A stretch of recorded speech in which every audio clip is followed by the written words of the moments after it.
Hi gang, TJ Lee, Dungeon Master and creator of the Nightmare Detectives, just jumping into the beginning here to let you know a couple things. First and foremost, these sessions are not perfect. All of the players, barring one, are brand new to the game. They take a long time to make their decisions.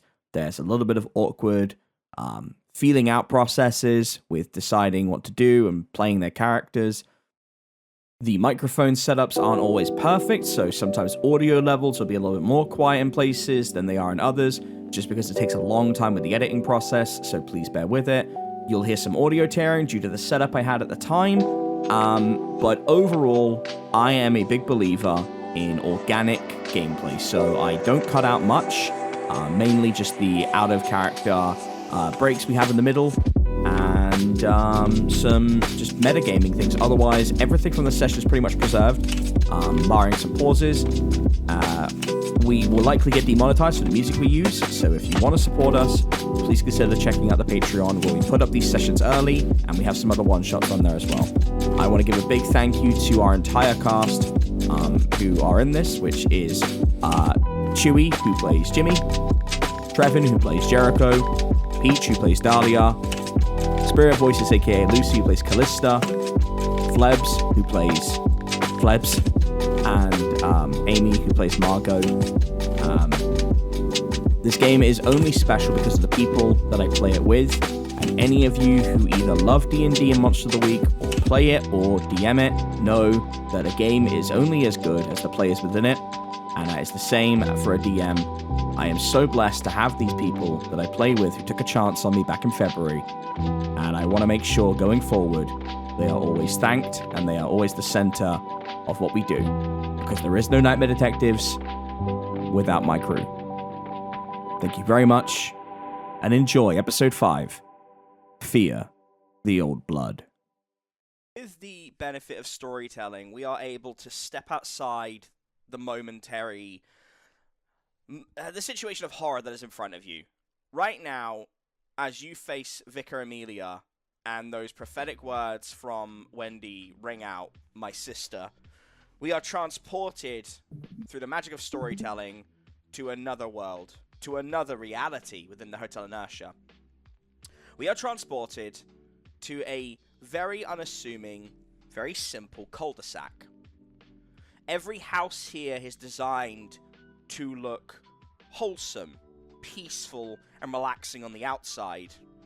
And even the people, if you were to walk down this endless cul-de-sac, which I realize is a paradox, you would see normal, nice people. Clean-cut hair, perfect skin, perfect teeth, all waving. But behind the doors was always lurking something more sinister. This is the place that Wendy grew up. Not where she was born, but where she grew up. Around an entire community of Wendigos and monsters. Things that she tried to affix words and meanings to with the closest approximation we have, but to this day doesn't truly know what they are. And for the longest time, it was Wendy and Amy looking after each other and going through the motions of day-to-day life. Until one night, someone new came into the floor. No one ever came to the floors, unless they were the sentinels looking for a fugitive, or perhaps they were a wandering, unfortunate soul that would ultimately be fed upon by the town's citizens. But this person was different. They came in under a heavy cloak. They stank of sulfur, and they carried immense power with them. Wendy doesn't know what happened that night, other than a furtive conversation, a handshake, and then she watched her sister being dragged away by this hooded individual. That was 7 years ago. And it is with horrible realization, as we snap back into the moment, that Wendy finds out where her sister has been this entire time. And you are all left with a very, very difficult choice. As we re-enter the Hotel Inertia for the Nightmare Detectives.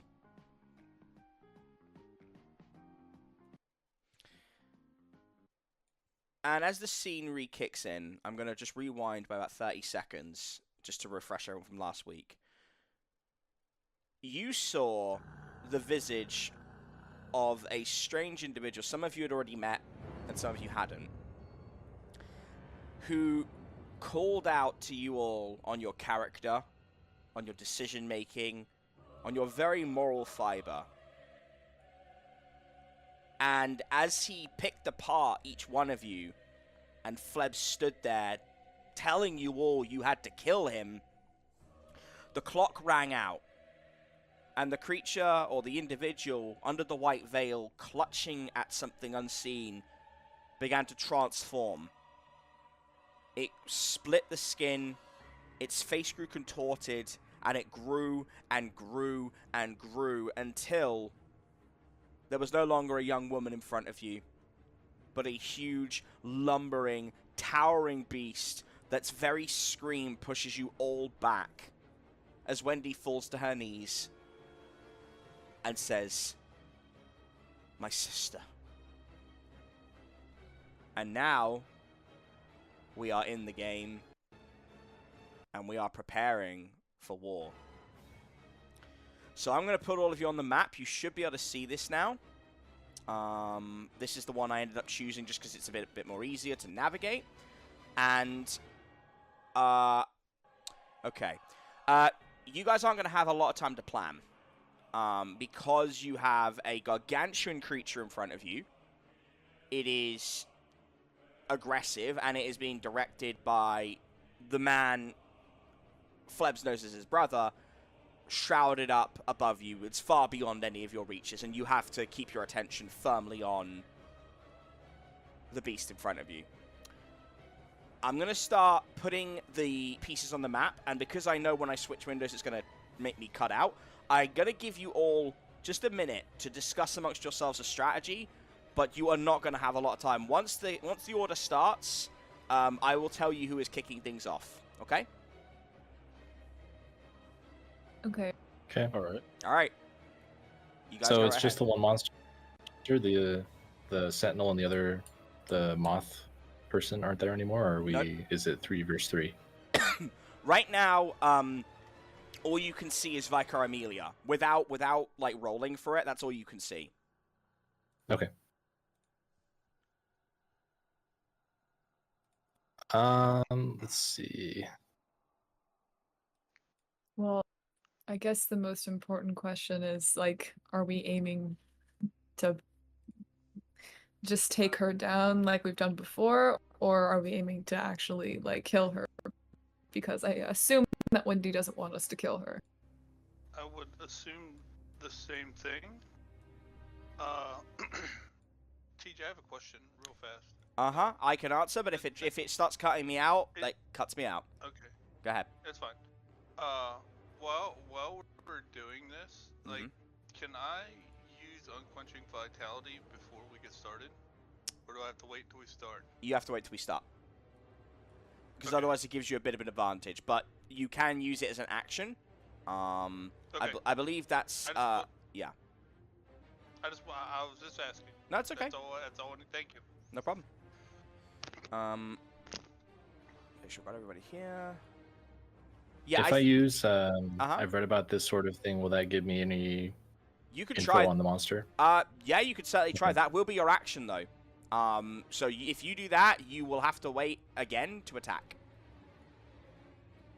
I think it'd be worth it. Okay. I Yeah. do too. Honestly, Flip, I do too. I think that would be a great idea. That way, maybe we can. All right. Because I don't know. I don't know how your I read about this works. Does it like give you? Do you gain insight on it? Like, Yeah. You know, So what if it's in the compendium, Mhm. I'll get some information on it. Potentially, hopefully, a weakness. Awesome. Okay. Okay. So you're gonna have my to hold off. food is Yep. actually here. Okay. I was gonna say you're gonna have to hold off because I haven't given you the turn order yet. But that's fine. You've done your roll. Oh, okay. So I'm that's sorry. okay. No, it's okay because I've got you. I can just come back to that. Go and get your food. And we will kick things off in a moment. Okay, cool. Be right back. Oh, Jimmy, can you do me a favor while we're doing this? Can you please add your token picture? Because you're the only one that doesn't have a token picture right now. Or do you want me to add it? Why does it not have my token picture? I don't know. I think you changed your profile picture and it took it. Oh, I see. You've changed your profile, so it changes that. I got you. I'll do it for you. I appreciate it. Thanks. Peach, Jericho, I haven't heard much from you two. Do you want to... What do you guys think? Well, if it's a matter of, like, Flebs' brother either controlling Winnie's sister, would it be could it be like one of those things that you'd like wrestle away from using either Callista's Soothe or Dahlia's Hex? I don't think you'd be able to get close, and I don't think you'd even know that. Would you want to take that risk when you don't even know the strength of Nautilus? It's not one of those things that I throw into play now, especially with Callista's, where she kind of has to be closer or touch the. It's one more of those. Yeah. If it came down to say, who to either keep in Flebs' brother's case keep Winnie's sister mind controlled, or in using one of those abilities to either give her like provide a lapse or to break her out of the control. Would that be feasible? You'd have to roll. These are things you have to roll for. I can't give you that information because you got to roll for it. Because otherwise, I'm just kind of giving you boss info. Think of it like. Oh yeah, I'm not looking for an answer. I'm thinking. But I'm kind of. This is my idea on spitball. Okay. Jericho, I don't know. Maybe if we could weaken Wendy's sister, maybe we could. We could wrestle control. I mean, that's a lot of maybes in on a battlefield, and I'm not comfortable with maybe. But that's me. I mean, we'll do. I mean, I'm down. I'm just, pretty much Operation Meat Shield here. I'm not the smart one. Okay. Peach. That's right. Hey, Peach, let's hear from you. I'm bored. I'm gonna go ahead and just shoot the bitch. You're gonna. Okay. Yeah. So you're not gonna. Yeah. Okay. Hold on a second. All right. So your option, you're just gonna shoot. You're just gonna fire and shoot. Pew pew. Okay. All right. So keep that at hand, because I'll let you know the turn order in a minute. All right. So is everybody happy with that?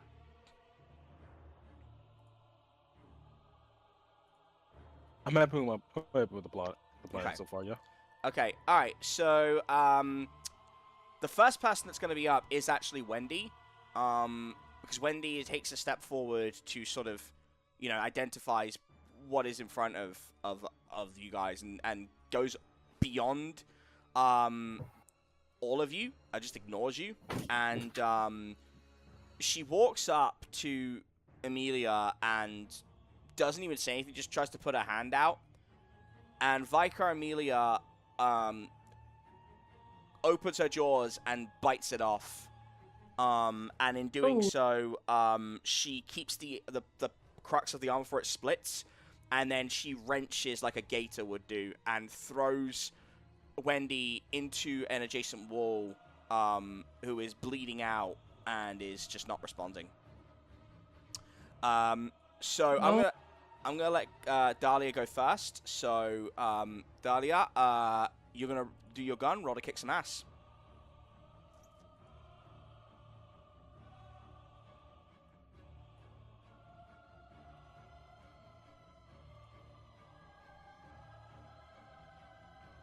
All right, Dahlia, you're using your new gun, right? The one that you just acquired. Of course. What do we call it? The Funhouse Blaster. Okay, so you pull out the Funhouse Blaster, and you fire, and you hit Vicar Amelia in the snout, like this elongated nose, and you hit her for 3 harm, and she looks at you, and as this blood is running down her snout, she's furious.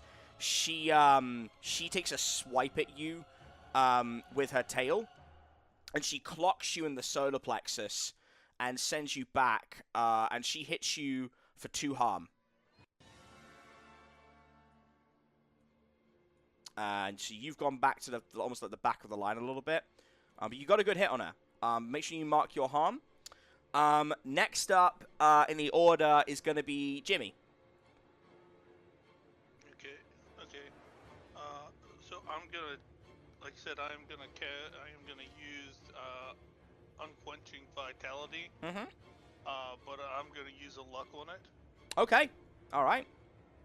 to make sure because so I'm gonna use a luck. I'll roll on it anyway, but I am gonna use luck on it. Okay. Good All right. thing. So, well, good thing you did. Yeah. Okay, Jimmy. So, you let's just get your character sheet up so I remember what I'm doing. So, I just heal 2 harm and stabilize my injuries. yeah, you basically seeing the level of threat in front of you, you tap into that innate ability you have, and you almost like do like a sumo sort of pose where you slam the ground and your wounds begin to heal over. So yeah, you pulled your harm back. So now have you already done it, or are you on 1 harm instead of 3? Yeah. Okay. No, I pulled it back. I was on 5, so I pulled it back to 3 awesome. already. Okay, yeah, great. You know what? Because you did a luck, take an extra one. Take an extra harm off. All right, copy that. Because luck is really valuable resource. So I want to make sure you know you're getting your money's worth. Okay, cool. Next up is Vicar Amelia. She is going to go. Actually, no, you know what, Flebs? Now, let's do your thing first, because I think she's going to target you. So you got a 7 on I read about this sort of thing. I don't recall if that's a failure or not. It's a mixed success, but I think you just get some information, right? Also, I think I figured out it will cut me out if I move window, so I'm just specifically staying on the Roll20 window, and I think that'll fix it. I think that's what it's doing. All right, so Honor read about this sort of thing. Yeah, it's just act under pressure. Oh, okay. Oh, it's act under pressure. Oh. On a 7 to 9, the Keeper gives you a worse outcome, a hard choice, or a price to pay. All right, Flebs. What do you want, buddy? Price to pay. All right. I will give you the information or some of the information you want. I'll give you one question you can ask. The price. General question. Yeah, I can't give you a. Yeah, it has to be general. On a 7, I can't give you a specific. So general question. And the price you're gonna pay, I'll reveal in a moment. So give me your question first.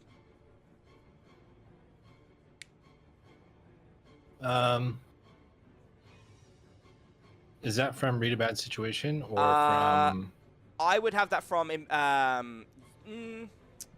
yeah, Investigative Mystery? I suppose that would be Investigative Mystery because you're trying to read about it. Yeah, no, it'd be Investigative Mystery. I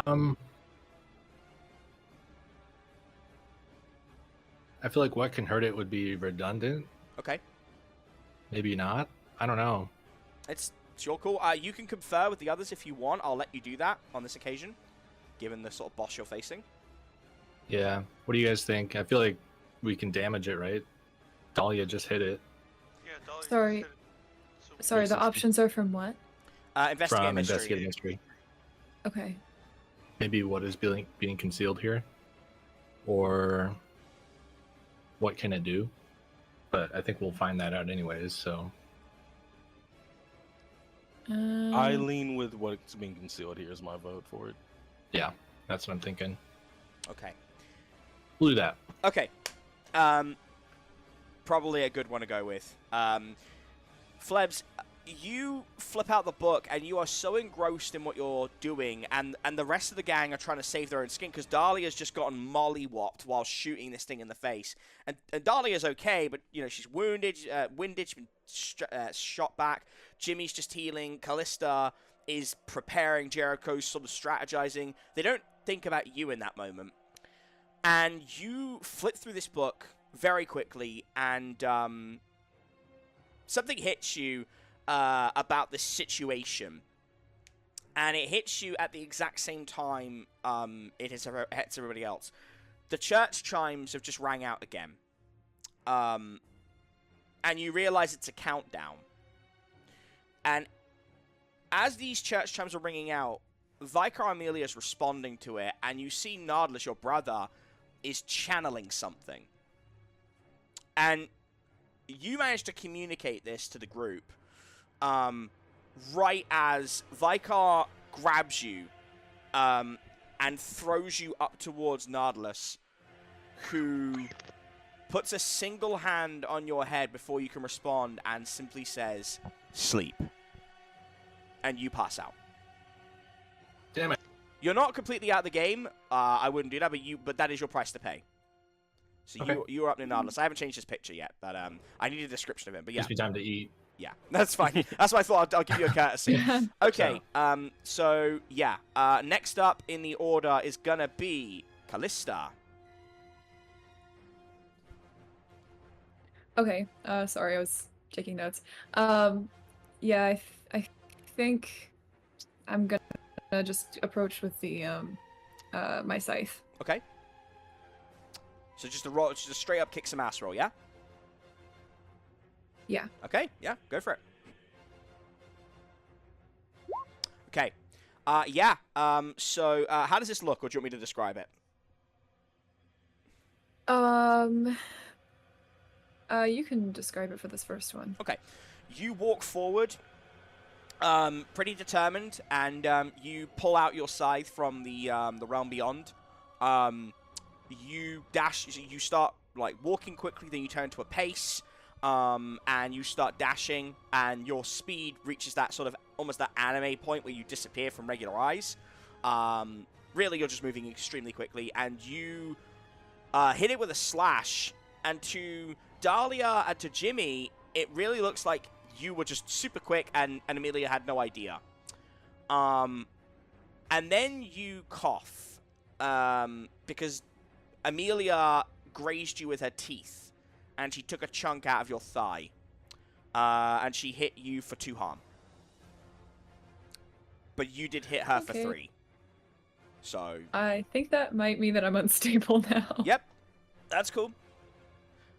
So you hit a knee.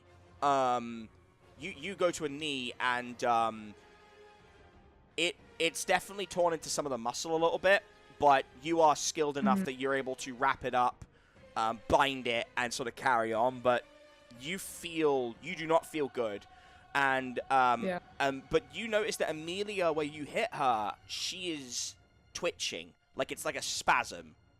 And the light from your scythe is not going away; it is staying there, which is unusual. Okay. All right, Noted.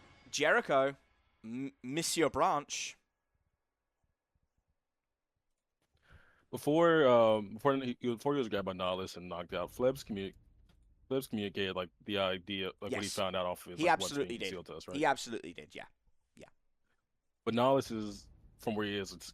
It's too far from us to like actually be able to like stop his channeling. Correct? Yeah. You've also got like a 40-foot monster in front of you. So Nardless is up in that corner on a balcony. It's not okay.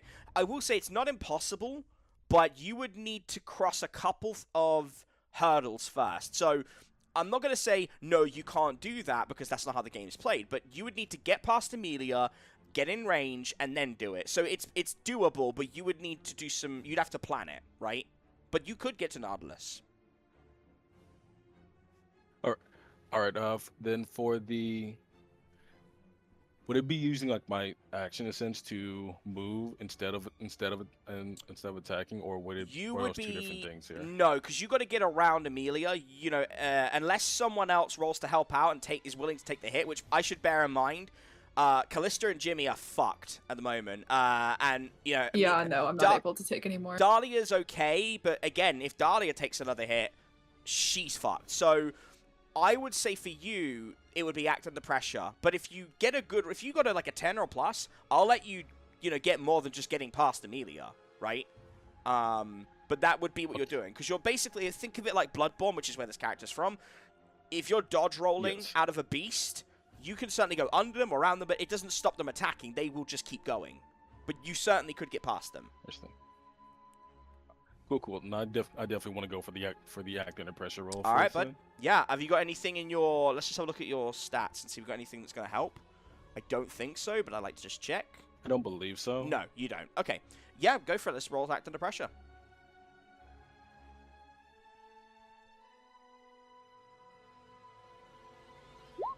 Woo! Jericho There you go. Branch. There it is. Oh, I know what happens.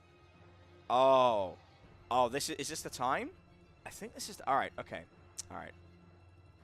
If you bear me for a second, guys. Is it time? Well, two things I'm happen. nervous. Two things happen here. The first thing that happens is the church bell chimes again. And you notice that it now chimes 10 times. And it's almost like there's a little glitch. As you make the moves, Jericho, you go underneath the body of Vicar Amelia as she strikes, and it just freezes. And once again, you hear the sounds of Clair de Lune by Debussy. And once again, you are not in the chapel.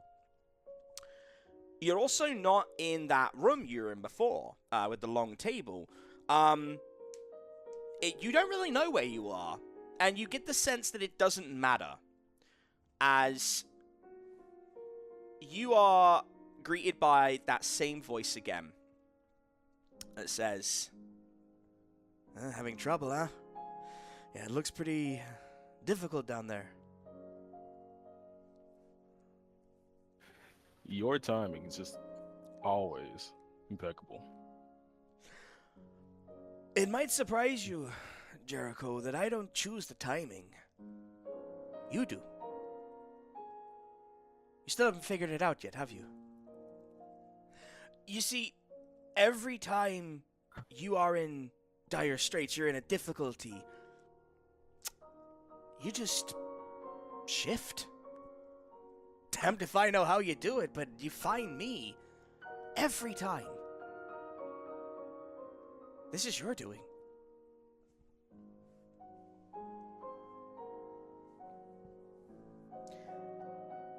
What's the problem you're having right now?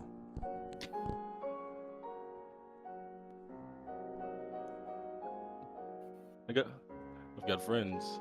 They need my help, as per usual. I'm thinking about doing something incredibly reckless to help them. Well, you wouldn't be here if you weren't. Jericho, I don't like these tests. I'm with you. I think they're a bunch of inane bullshit, but everyone who goes on trial with the moth must go through them. And I gotta ask, did you look at the memory you got from the tent city yet? Didn't get a chance to get around to it. Kinda didn't get a chance to go back to see the old lady before having to leave. Yeah, that was unfortunate. Well, listen, a word of advice. And he puts a hand on your shoulder and smiles that gold tooth and says, maybe you should check out the memory. And you shift, and you are back in the moment. And Amelia is slamming down on you, and your reflexes kick in before your body can, before your mind can, and you roll. And on 11, you definitely get more than just away from Amelia. So, what is the next step of your plan? I want to shoot Nautilus with lightning. Okay, yeah. All right, so on an 11, you are in range. You're gonna have to roll to kick some ass for this, obviously.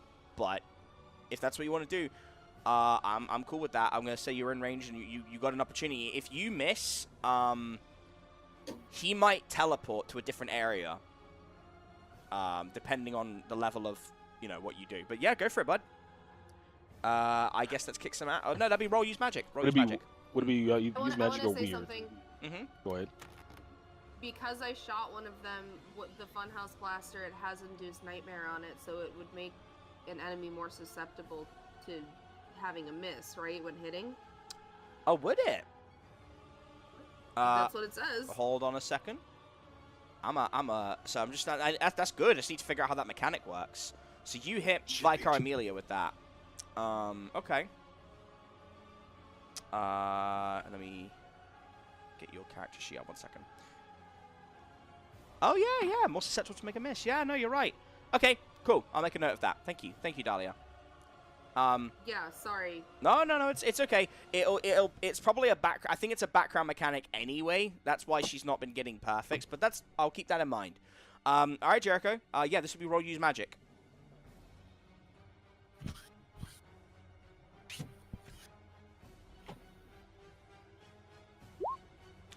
Nice. All right, I would definitely. Let's go. Nice job. All right, so how does this look? After avoiding the tentacle teeth, whatever it may have been, Jericho continues to move towards where Nahlis and Flebs are, and instead of usually like casting through the pistol, he extends the metal arm and just fires out a giant green bolt of lightning towards Nahlis. As it hits Nardless, something really fucking cool yet terrifying happens. Nardless channels this through his hands like he's guiding a rod, and he fires it at Amelia and shocks her with it, and she screams, and she takes 4 harm, and Nardless looks furious at you. But he lets go of Flebs. Flebs is no longer near him. He's just dropped to the ground. And through these yellowing teeth, he just kind of smiles at you and says, "Oh, Mr. Branch, the one on trial. I should have expected you'd do something like this. Well, that's fine. You don't have fond memories of me, and I don't have any of you. I can see I'm not wanted, so how about I leave you and dear Amelia alone? And if you make it out of here, I'll see you at the trial, traitor." And he vanishes in a pillar of light. So now we don't have to do with Nardless.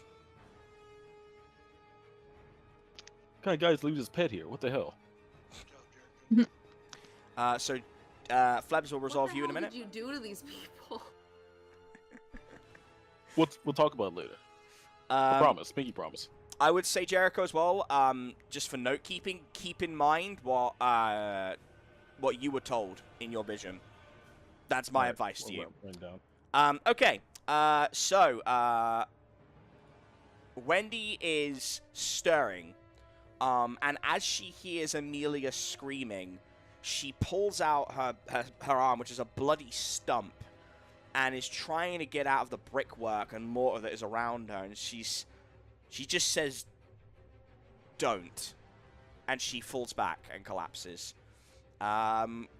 Which means, dear Dahlia, you are up again.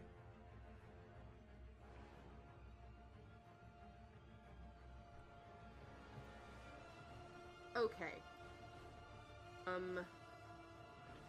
So sorry, Teach, can you clarify where I am and, like, kind of what my surroundings are for me again? Yep, you are, if you look at the map, you should be able to see your token.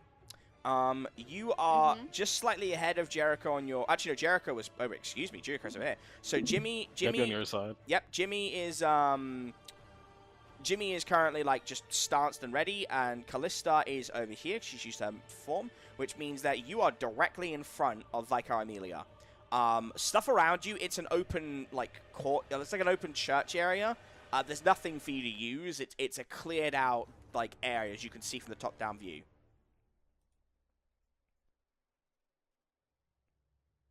Okay.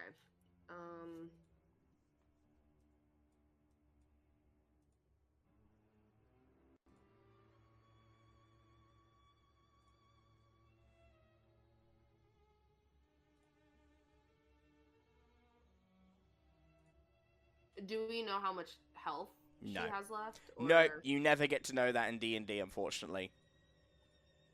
It's literally Okay. Cuphead. It's literally like Cuphead in that respect. Got it. Okay. But she is stunned. She is stunned right now. That shock has caused her more yeah, pain if than you she's guys. Stunned, I think I'm gonna try to back up a little bit, like away from her, since I'm hurt. That's a free action because she's stunned, so I'm not going to make you roll for that. Okay. Because you're not trying to get away from her and she's not actively seeking you, so I'm not going to penalize you. So if you want to do something else, that's fine. Okay. Yeah. No. I just want basically just to Yep. move the fuck out of the way. Yep, I'll pull you back a little bit. Just so I'm not like the first thing. No, that's fine. she sees. That's fine.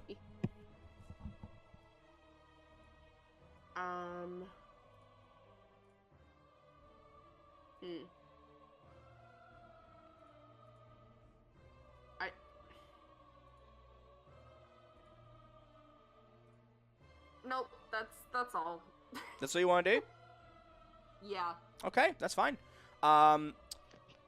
Put you on the defensive then, so at least you'll be nimble. So if she does go for you, you'll have a better chance of dodging. Okay, Vicar Amelia's next. Jericho, she's gonna... Oh, sorry, Jimmy, is it you? I'm so sorry. Jimmy. Yeah, Yep, go right ahead. She's still stunned then. If you want to take a She movement is- action. she's still stunned. Yeah, I'm gonna say it's only fair if Dahlia got to move. She's beginning to shake the cobwebs out, but if you want to take a free movement, I'll let you have a free movement. I want to. I'd like to move over towards Callista. Yep. Awesome. And then I would also like to hold my action if I could. Yeah. So you want to just wait? Yeah, I want to hold my action. Damn, y'all are being cautious. I respect this. It's new. Because we don't know how long she's gonna be stunned. And I have an idea for that if and I would like to talk to Callista too if I could. Okay, go ahead. I would say, Callista, I don't think Wendy wants us to kill her. So maybe you can try to use your soothe technique, which is why I'm going to hold my action. That way if she's not stunned anymore, I can stun her with my gauntlet attack. But if you're up for that. Yeah, Callista. Callista's on. Is Callista still on their knee? Yeah. On the ground. Okay. Yeah. So then Callista will look up at Jimmy and kind of nod slightly and say, "I can certainly try, but no promises." Yeah. That's all I can ask from you, is to try. Okay. Amelia comes out of the stun and immediately turns her attention towards Jericho. But actually, no, she's looking at Flebs. Jericho, she is going to try and run past you and attack the still groggy Flebs, because that's where she is sort of sensing that she needs to kind of go to. But she is going to have to roll act under pressure to go past you anyway. Okay, So let's see. I don't know how the combat specifically works here, Teach. But if she moved away from me, do I get an attack of opportunity? Not in D&D. No, in D&D you do, but not in Monster of the Week. Okay. Well, I know in D&D it works that way. That's why I asked. Yeah, no, not in Monster of the Week, because the monsters generally have a lot more power. Like, even if you were to hit her and she's getting away, I think she would probably just ignore the pain.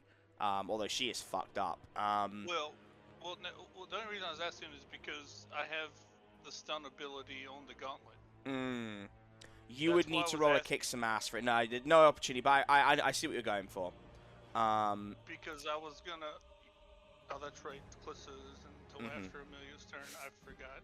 So good. Okay, so let's get this on. Okay. Sorry, I just need to get my. There we go. All right, so she's gonna roll act under pressure, and we'll see how this works out. Okay. She tries to get past Jericho, Now that we've got the 8,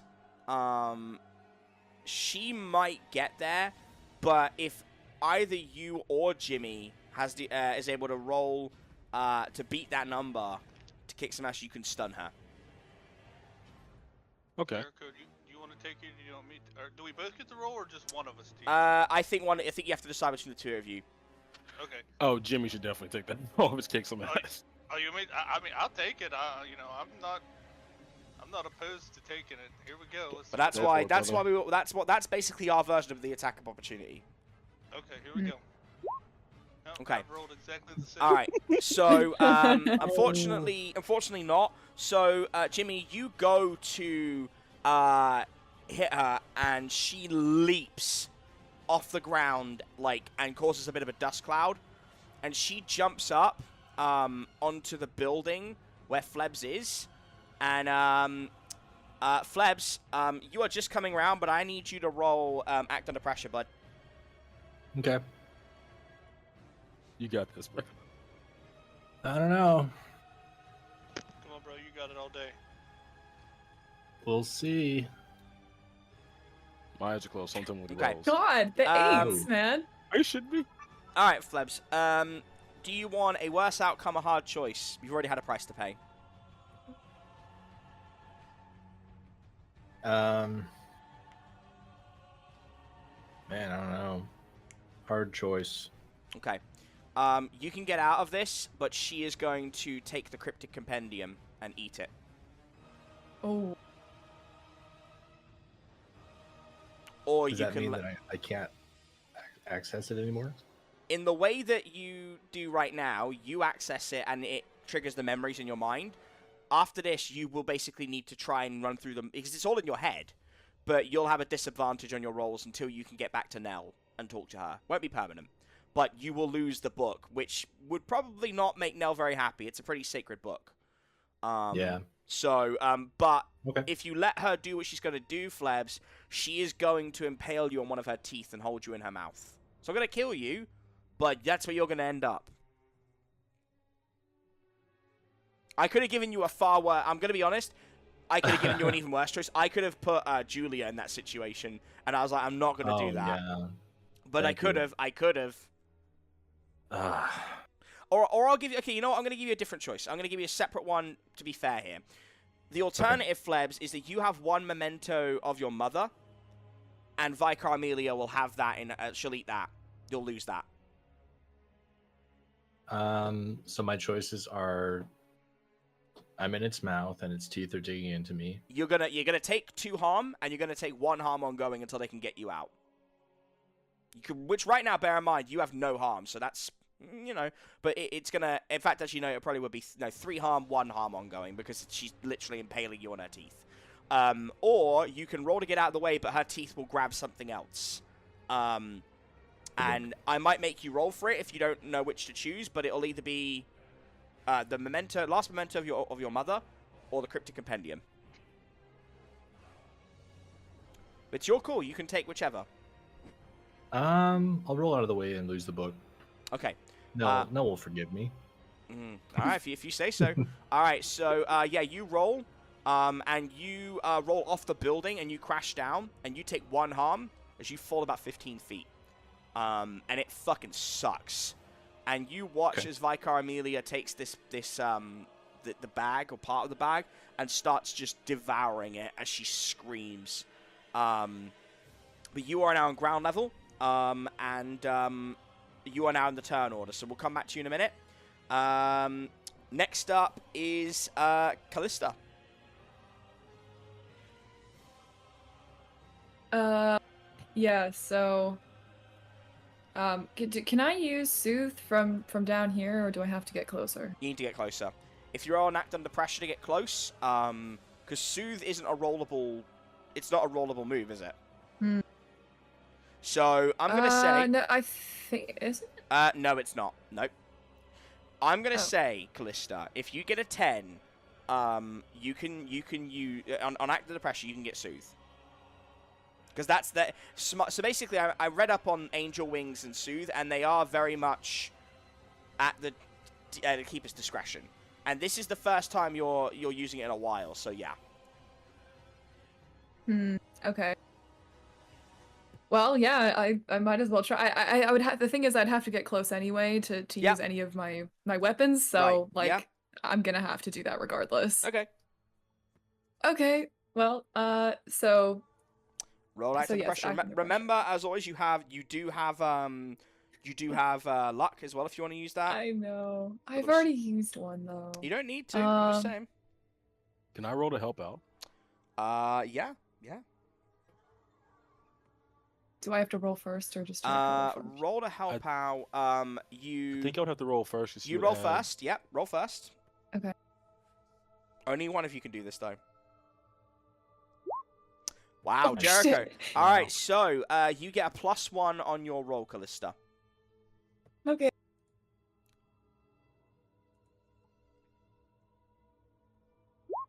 Wow. All right. Yay! All right. Good job. Callista, how does this look? Thank you, Jericho. No.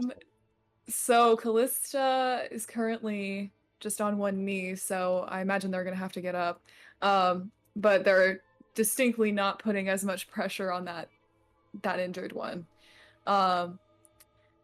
And they kind of they glance at Jimmy and they nod slightly, and then they spread their wings and fly, like flap them hard enough that they are able to get some air, and not quite at Amelia's level, I imagine, but sort of enough that they can get close to the building, maybe on the building next to her or something. And their eyes glow, and just like all the times they've used soothe before, they say peace. She screams again, and her body goes limp, and she crashes to the ground and is limp there for a moment. And she's just breathing heavily at this moment in time. I think Callista will land down next to her. Mm-hmm. And sort of more, like, a little harder than they usually would, just because of their leg, and sort of land down on one knee again. Okay. Yeah, she's breathing heavily as you kind of are near her. I would say for the moment, like, you're not in battle. If anyone wants to, look at what's going on. I'm gonna say, you know what, Dahlia actually will go because Jericho's quite close proximity. But given your abilities and whatnot, is there anything you want to do here? Because you didn't really take a turn last time; you were just waiting.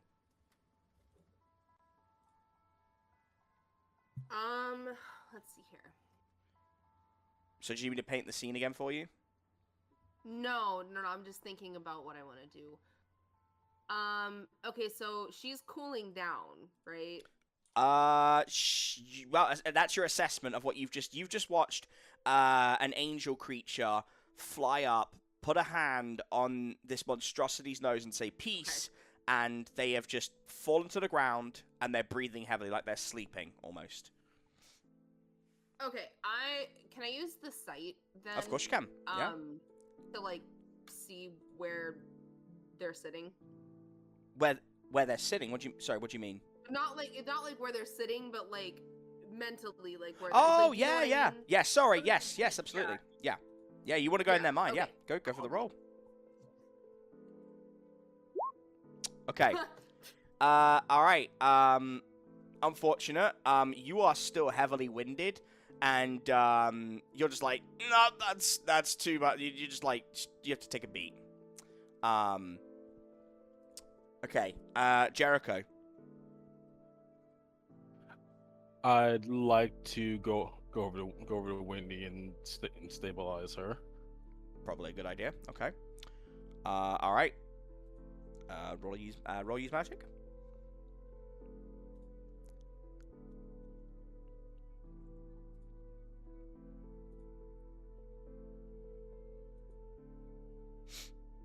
Okay. I think on a 9. Oh yeah, okay, here we go. Yep. So because it's just standard stabilization. So when you're using a 9, it works imperfectly. So you get to choose the effect, and I'll choose the glitch. Which I believe is heal 1 heart. Sorry, I don't even know why I asked you. Sorry, it's heal 1 heart from an injury. Yeah. Okay. Do you bring back her arm, or do you just stabilize her? For time being, if I can get her stabilized where she could, Okay. like walk, that's my goal here. No, that's fine. Because she's one of the few creatures that can regenerate. That's why I was asking. Okay, so Gotcha. yeah, the glitch is okay, yeah, I know what the glitch is. So she opens her eyes and she looks around at you, and she is pale, like the blood loss and whatnot. And her eyes snap, like very alert, and she says, "Please tell me you didn't kill Amelia." Oh no, don't worry about that. Angel Dust has your sister. Just take a little bit of a breather, and I'd offer to like help her up. She's not strong enough to get up. She tries and she falls back. And she says, I don't want to lose her, but I don't know how you stop what's wrong with her. I'm scared of losing her, Jericho. I haven't seen her in years, and what are you gonna do?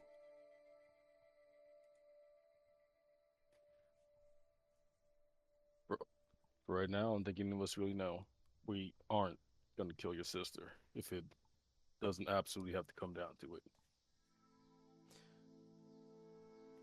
Right. Yep. Sorry. Right. For right now, I think the best thing for you to do is get your strength back. Let us handle this for a bit longer. Okay. She looks at you and grows very, very pale. And says, if you have a solution, no matter how risky, if it saves her, you take it. And she passes out again. She's not stable.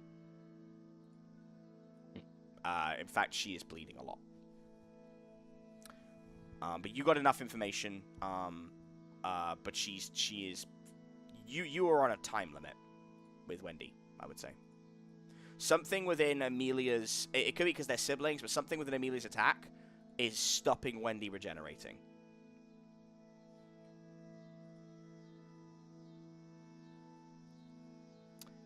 I relate. Yeah. From what I just kind of just shout that out to the group that that Wendy isn't recovering. Flebs,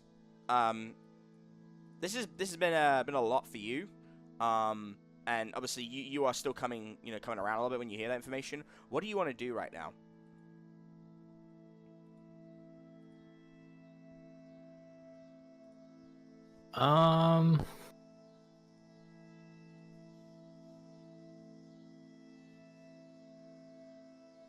I don't know. I guess. So, can I talk to the team? Yeah. You're on a time limit, but you can definitely talk to each other. Yeah. So, should I attack? I feel like that's maybe it'll be weakened at some point, and then we can not kill Amelia. I don't know what to do. We need to figure out how to stop this. How to change her back to the form she was in before. Let's see. If I investigate a mystery, can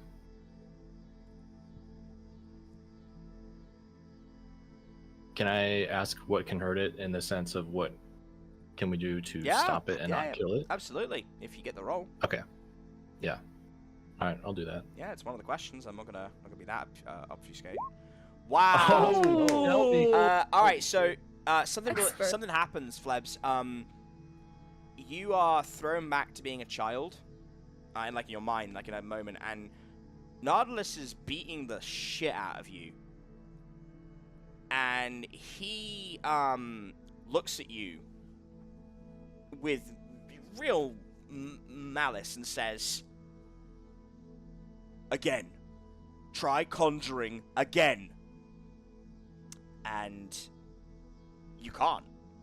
You don't have that ability. You don't have any magical ability, and you try, and you really try, and he hits you again. And he breaks your glasses. Ah. And you're on the ground. Your parents don't know, and he just looks at you and says, "You were always so weak, always a failure. Why does Mother love you more than me?" Because I'm cool. Yes, I'm sure 6-year-old Flebs is the coolest kid in the block, but you just spit out on the floor and he hits you again. But something in that just it lights a bit of a spark in you, and your eye, Flebs, glows. The prosthetic one starts glowing, and you start in your mind looking through all the information that you have in that book, and it is suddenly readily available to you, at least for the moment. And you asked me what can hurt it. Yeah. Sound. A particular kind of sound. Amelia was clutching something when you all walked in to the chapel. And at the same time, Jericho was dispelling a sickness sound which contained a memory that he hasn't yet investigated from another floor. You don't exactly know what Amelia is, but you know it's manipulation sorcery. And that uses tones and waves and sound. And if you can disrupt that by bringing her back to her senses with a sound that is familiar to her, you can free her from this. Okay. So it's not the bell. No. In Obviously. fact, when you took out Nautilus, you took out that bell. And I will tell you when you've done this what that meant. But that's a good thing. That bell was counting down. So Yeah. the bell was half the problem, because it was reinforcing the control on Amelia. But you need to find that sound. And obviously, you weren't with Jericho and Dahlia, were you? No. So you wouldn't know this, but when you communicate this, I imagine Jericho will put the 2 and 2 together. Okay. So can I yell Yeah. that over to Yeah. Jericho? Yeah. Sound will knock it out. A certain sound. Any ideas?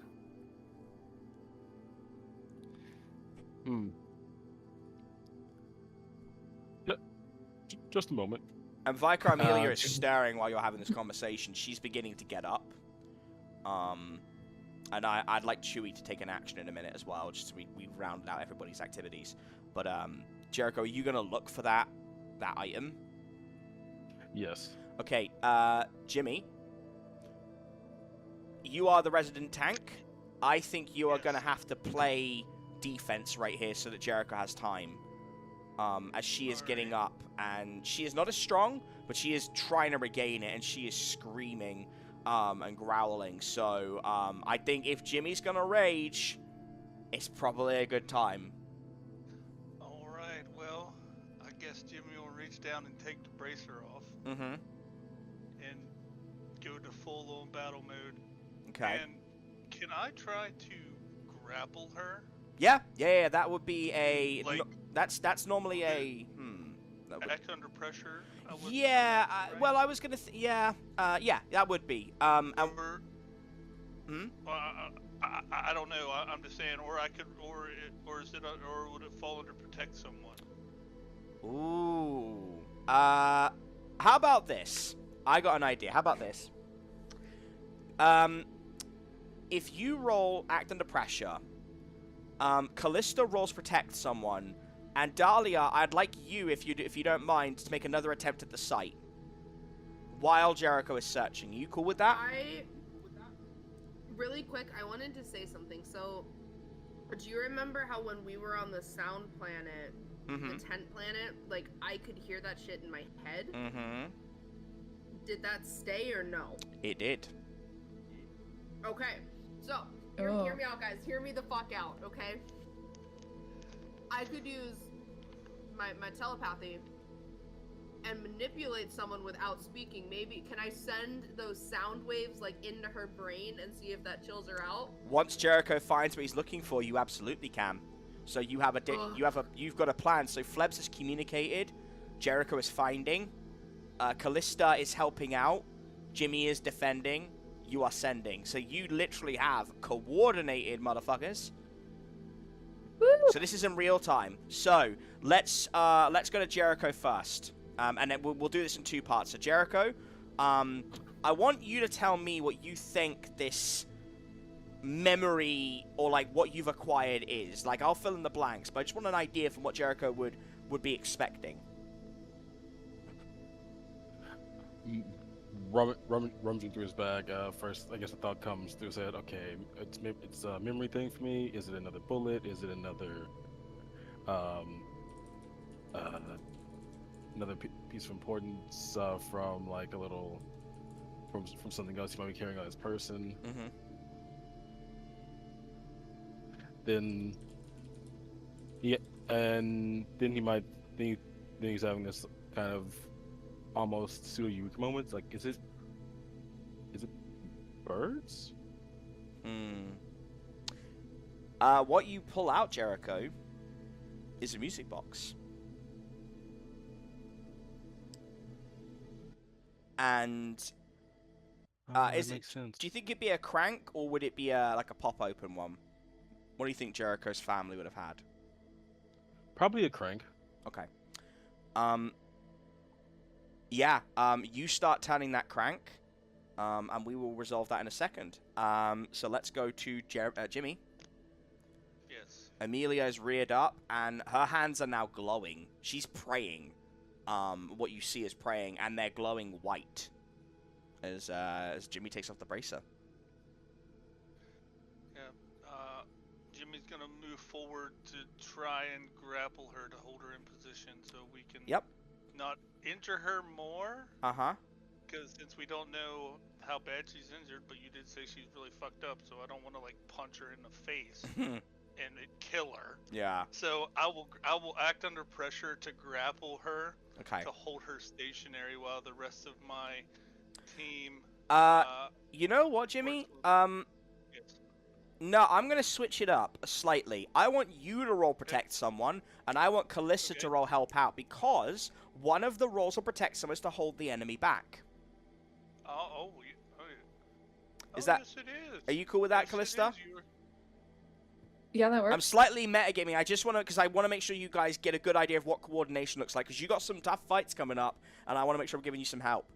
Yeah, okay, so if you would mind rolling protect someone, Jimmy, and Callista roll... Actually, no, Callista roll help out, sorry. Yeah. Beg your pardon. Yeah, I'll let her roll it. Yep. Come on, give me a good roll, Callista. Okay, an 8's not bad. So, Decent roll. you do get the +1, but Callista is exposed. Okay. So I would roll... So how would that... What do you think that... Yeah, actually, no, you know what? I'll ask that in a minute. That's fine. And then for the input value, is that where I put +1? +1? Yes, it is, sir. Don't put the Okay, plus though. Just put Don't put one. the plus, put the 1. I'll just put 1? Yeah. Okay. Alrighty. It'll give you a 0. if you do yeah. Alright, here we go. Fingers crossed, people. Let's do this. Woo! Oh. Yay! The game is Oh. protecting Oh. y'all. Alright, so Fuck yeah. Callista, you don't suffer any penalty for that 8. Normally you would do. Thank So, God. Jimmy, tell me what you think happens first. Well, Jimmy would move she is like she's praying, correct? She is praying. She's like, it's like a charge up blast. Like, she's on her hind like legs. she's- Yeah. Okay. Alright, well, Jimmy would run forward, not walk. He would run at her Mm. and, like, tried to take her down with Mm. like a shoulder to the midsection, driving her to the ground and just holding her there. Mm. Maybe I don't know. I don't know if you'll let me do this. I mean, I know I only rolled an 11. Go ahead. But Tell me. maybe try to trap her arms so she. I can't, think that's fair. I think move on an her. 11, yeah. I think you get her in what's called a hammerlock. Her arm is Okay. placed up. Her wrist is right behind her. Bear in mind, she is much bigger than you. But you can only get Yeah. one arm. But but with the other arm you've got, Jimmy, you start pulling her back and choking her. Okay, You cool with that? I'm cool with that. Sounds good. All right, Dahlia. Let's see that roll. I will say, you don't have to, but you do have luck you can use to make sure it's a perfect roll to get what you want out of it. Okay, I'm sorry. What am I rolling for? So this is your sight. You was to put in the no, sorry, this is telepathy, right? So this is a manipulate someone roll. Now, you can roll this straight up, and if it doesn't work out, I'll tell you what happens. You can use your luck, and it's something I haven't explained to you yet. Luck is something you have a finite resource of. You've heard someone use it already, and when you use it, it puts your roll, no matter whether it's a fail or not, to a complete success. The downside for every character is that when you use luck, your special happens.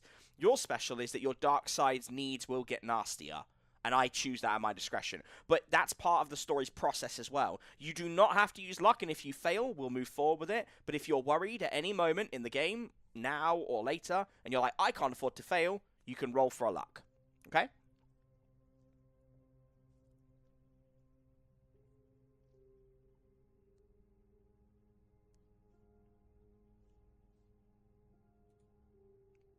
What would you like to do? Okay. Sorry, I just had like a coughing fit. Okay. Again, you do not need to roll the luck. I just want you to know that it is there if you are concerned about a fail roll. If I fail? So basically, you can't use it after you fail, but it's like there in case. So say, for example, this is a big moment. You're like, I don't want to risk a fail roll. So I might do... I'm going to roll a luck because it gets my roll automatically. Yeah, you know what? I am going to roll a luck. Okay. Just because this is depending Yeah, on no, and that's what the mechanic's now. for. Okay.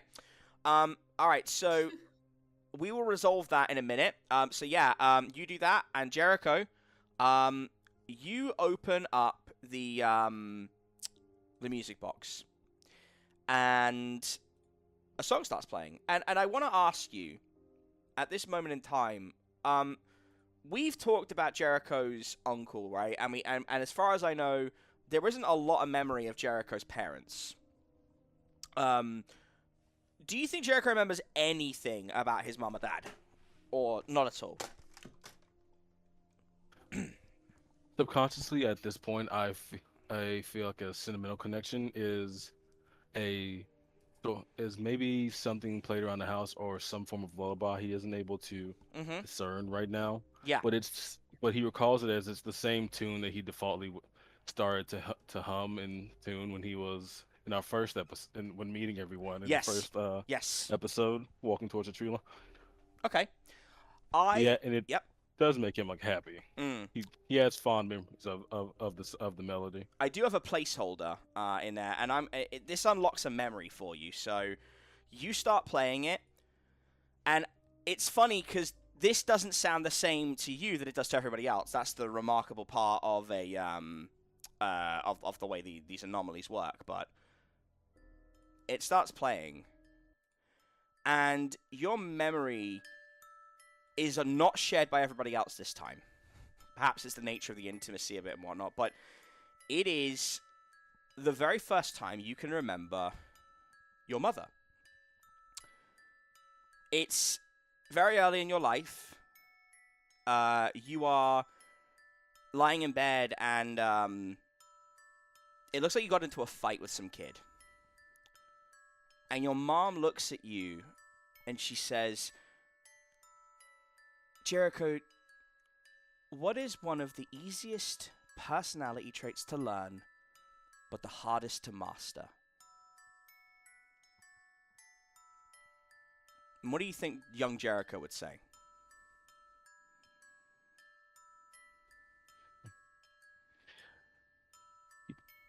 He wouldn't know at that point. You think he would just kind of pout, like he's got a black eye and he's, he's a little beaten up? I feel as though he'd verbalize it. Still, of course, as like I don't know. as a kid would be like still angry from the fight, trying to be dismissive, not wanting to talk about it, but still verbal. She smiles and brushes your hair aside and puts a cold compress on your eye. And she plays that music box.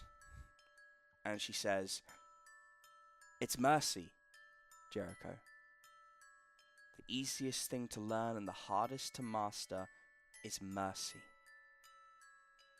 Sometimes you're going to get angry. Sometimes it's going to be other people's fault, and you're going to want to lash out. But the best thing you can do for you and the people around you is be kind, be conscientious, and be merciful."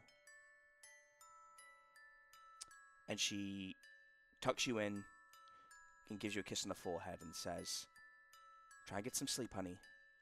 We've got to go and see your uncle tomorrow." And we can't process that any further at the moment for the sake of the scene we're playing out, but we'll circle back to that. And you are silently crying as this music plays out. And Dahlia,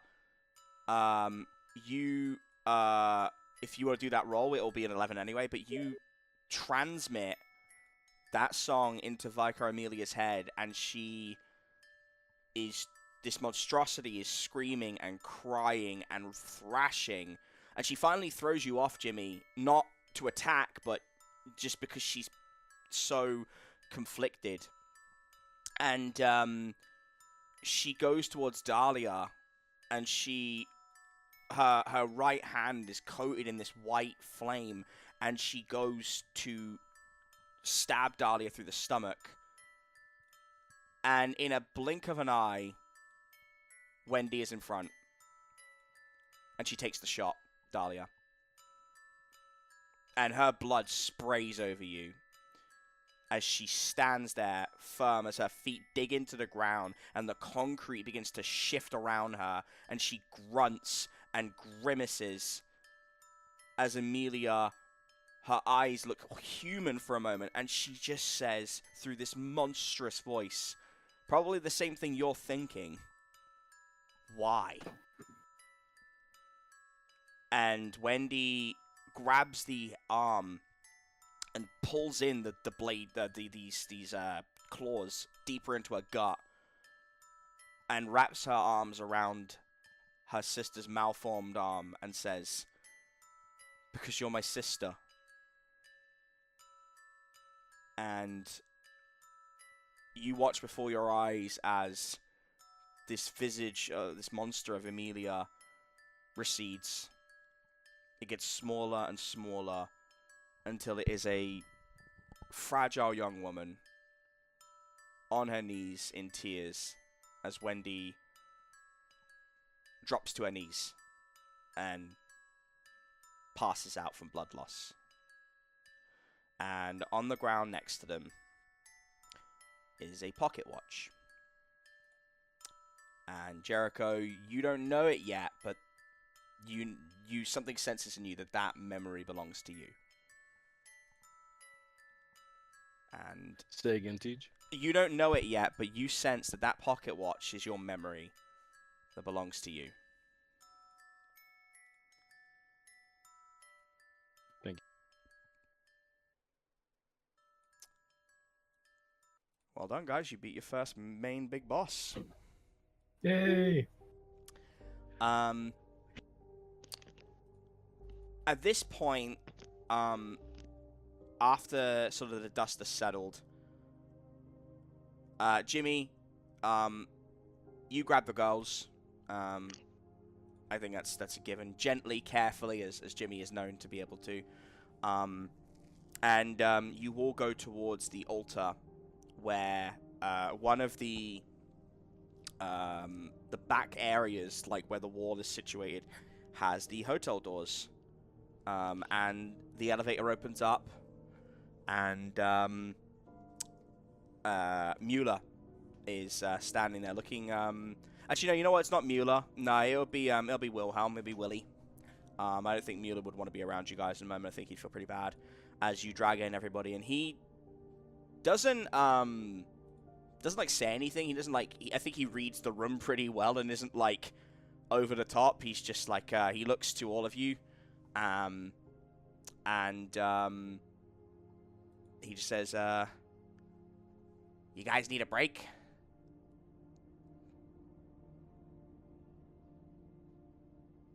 Yeah, I think we've all earned one.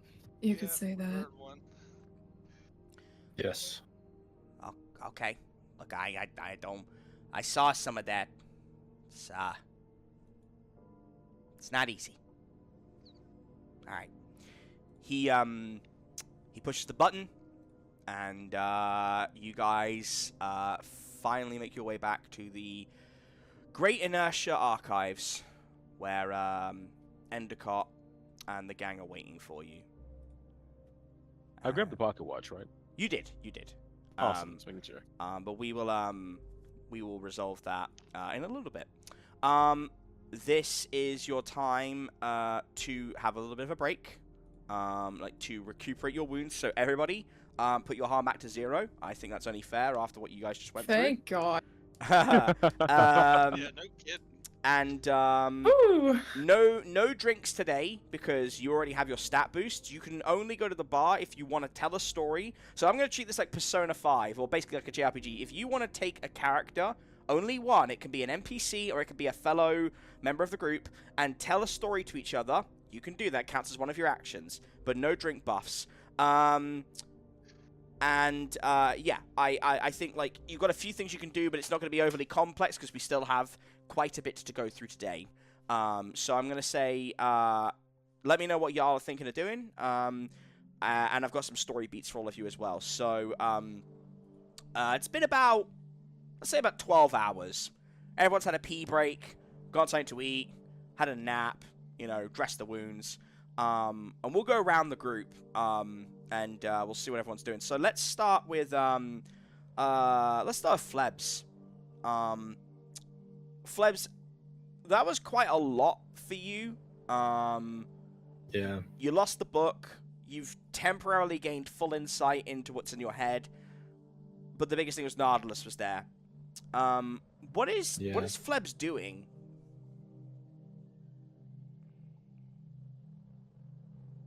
Reconsidering killing Nautilus. Reconsidering as in not killing him or killing him? Not killing him. Interesting. Okay. Are you? Is My this brother. in your? Is this in your head, or are you talking? Do you want to talk to someone about this? I'll tell the group. Okay. So yeah, go ahead if you want to give him a little speech. Hey guys. Nautilus is my brother. I don't think I can kill him. If there's a way for us to not kill him, would you guys be willing to go down that road? Because I mean, it's my brother.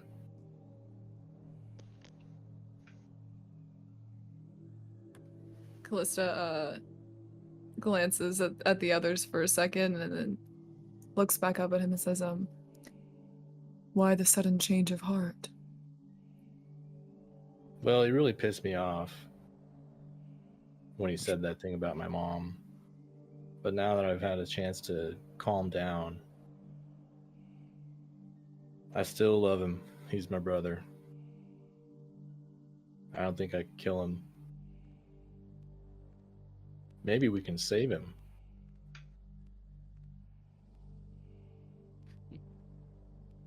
Yeah, tend to not get involved in family business. I think that's kind of your own thing.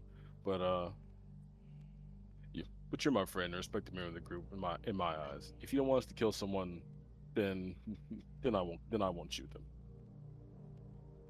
But if you do, I will shoot them. Okay. I'll let you guys know if I change my mind again. If he starts talking shit, you never know. Excellent. Excellent. Dahlia, what do you make of this? What? He he has going on with his brother ain't got shit to do with me. So whatever he wants, I'm down. Okay, Jimmy. The only problem Jimmy has with this is Mm-hmm. to help someone like that, or to save someone like that, they have to want to be saved. Sometimes we have to make the hard decisions, and sometimes you just can't save everyone. I know it's hard to picture that, to picture having to kill your a loved one yourself, but sometimes it just, if he doesn't want to be saved, Flebs, I don't know if we can save him. Yeah, I hear you. Also, Jimmy, don't forget he has hunted your own people and used them, like for experimentation. Yes, I know. I know, believe me. What'd I you was say? making sure you didn't forget.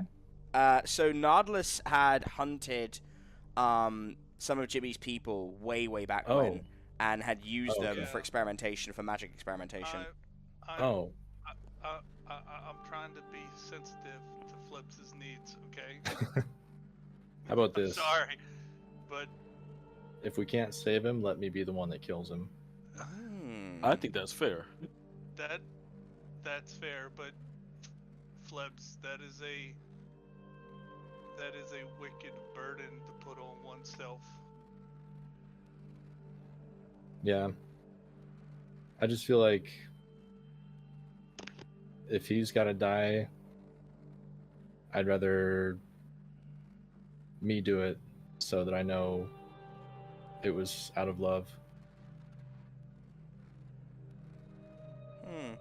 Damn. Okay, I mean, I can For family. I can respect that. Out of character for a second. How does Nautilus know Jericho? You don't know. You just know that he's associated with the moth. That's literally your only connection. A fair point. He is probably a member of that group. Like, he's probably a high-ranking member of the moth. Like, obviously he's a spell slinger. You're a spell slinger. Gotcha, Are you doing anything else, Flebs?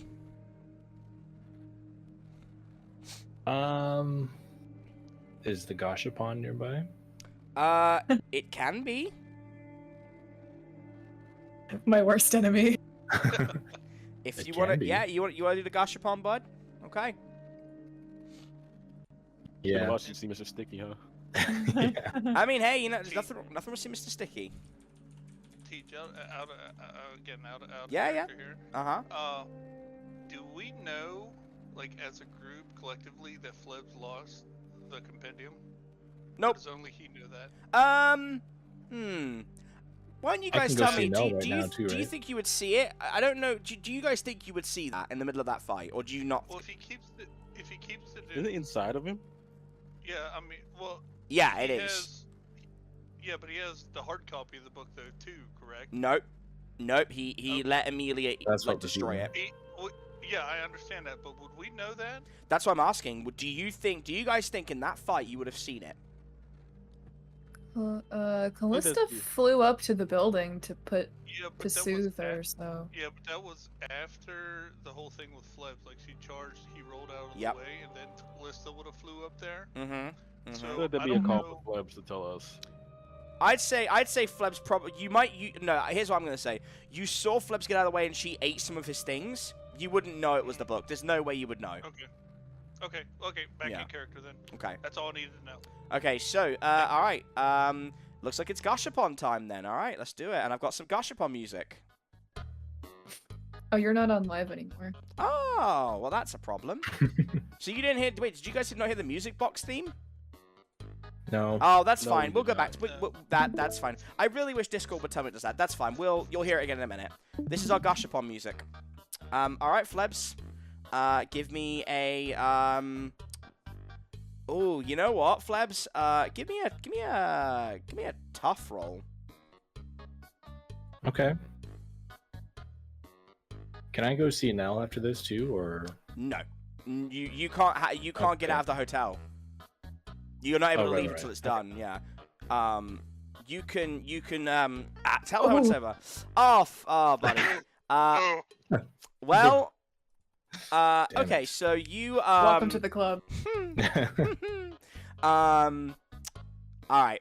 So you roll and you you catch one of your fingers and like hyperextend it on turning the crank.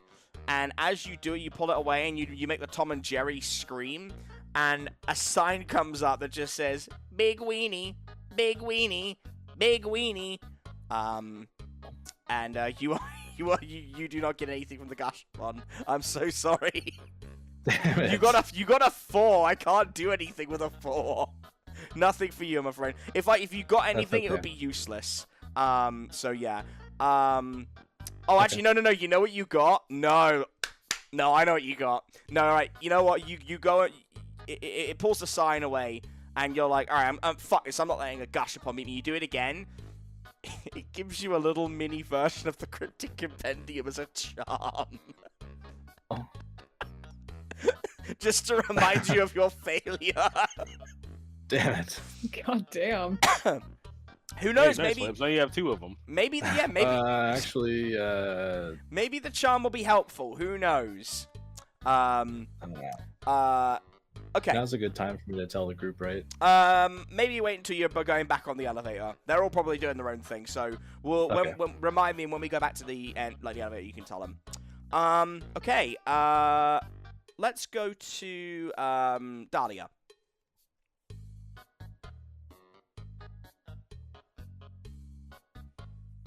Dahlia.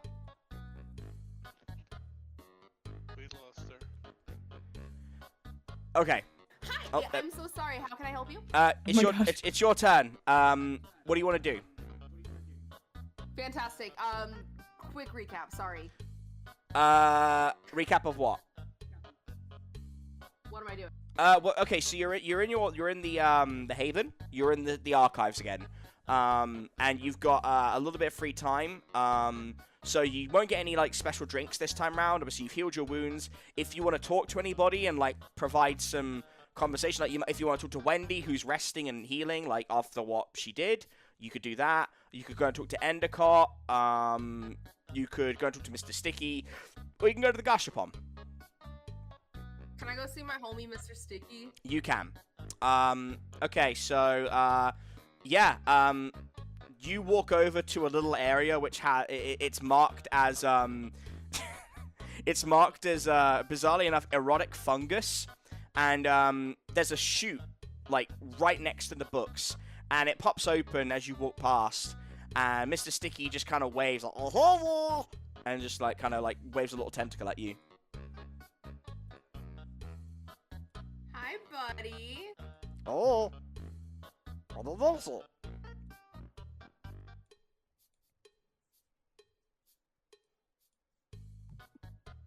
You wanna play with one of my weapons? You want the knife, the gun? Oh.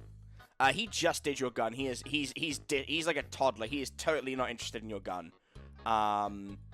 He'd look at your knife and be like, oh,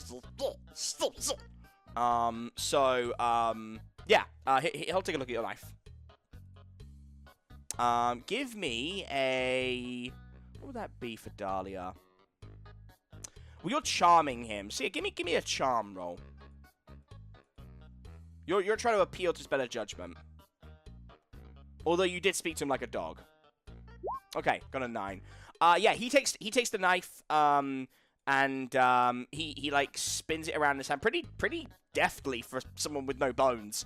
And then he slips it in, and you hear the sounds of clanging and cracking, and you hear a goat screaming, and he's like you hear like it just bar really loud, and he brings it out, and it is no longer a knife. It is a cane. It's a really nice cane as well. It is an ornate. At the top, it's got a beautiful piece of like black mahogany. You could change the colors if you want to, like spray paint or change or whatever. But it's got a silver, really strong silver titanium hilt, and then it's got a really pointed end to it. Now, what Mr. Sticky does when you take it is he says, "Oh, wow," and he indicates that you should try whipping it. Do you try whipping it?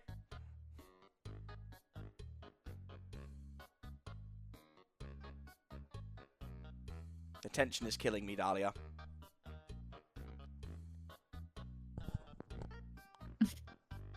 Dahlia!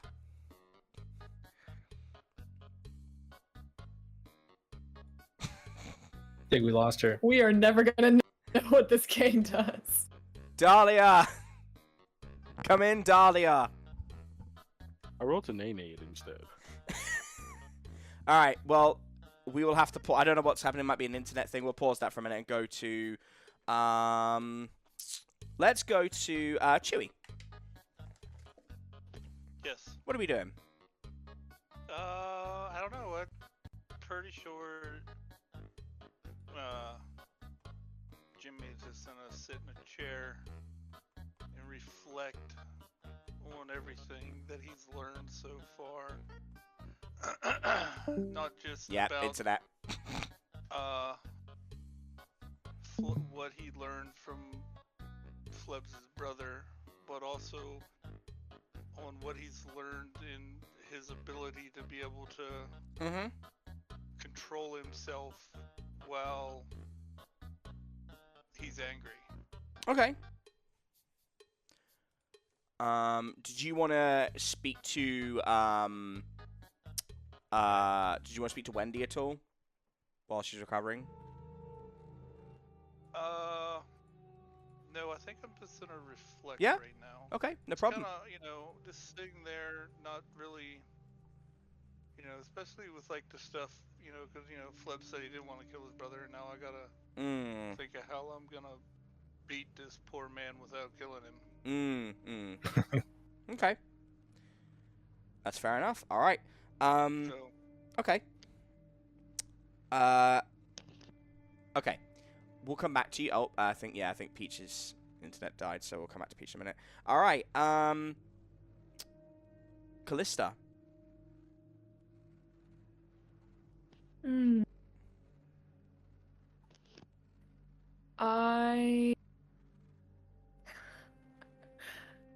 Okay. Can I only speak to one person, or can I speak No. to the? You can do a couple things if you want to. Well, I mean, like, can I speak to the group as a whole? Oh yeah. When everyone gets to the elevator, like that's what Flebs is doing as well. That's definitely something you can do. Okay. Because I think Callista wants to talk with Jimmy. But then also to everyone. So maybe when Jimmy's done with his alone reflection time. whenever, if you come over and talk to Jimmy, he's not gonna ignore you or be. Oh no. Gonna, Not to give him another thing to think about, but yeah, I think Callista's gonna seek Jimmy out. Okay. For a second. Okay, yeah. So while Jimmy is reflecting, Callista finds him and walks over and kind of stands across from him, like across the table, and says, "Do you mind if I have a word with you?" No, by all means, have a seat. I'm fine. What do you have to say? Get off your chest. I'm here to listen. Callista nods and pulls the chair out, and slowly sits down, and they seem kind of like uneasy, I would say. Like they are clearly like they're like uncomfortable. Like they don't really look like they want to have this conversation necessarily, but they sit down, and they sort of lean forward and put their arms on the table and say, there has been something on my mind since we left the Paint Emporium that I would like to discuss with you, if you'd allow me. Yes, ma'am. Go right ahead. As I said, I'm all ears. Callista like kind of glances away for a second, and they look back at Jimmy. Like they seem to be gathering their words a little bit, and they look back at Jimmy and they say, during the battle with the Sasquatch made from paint, I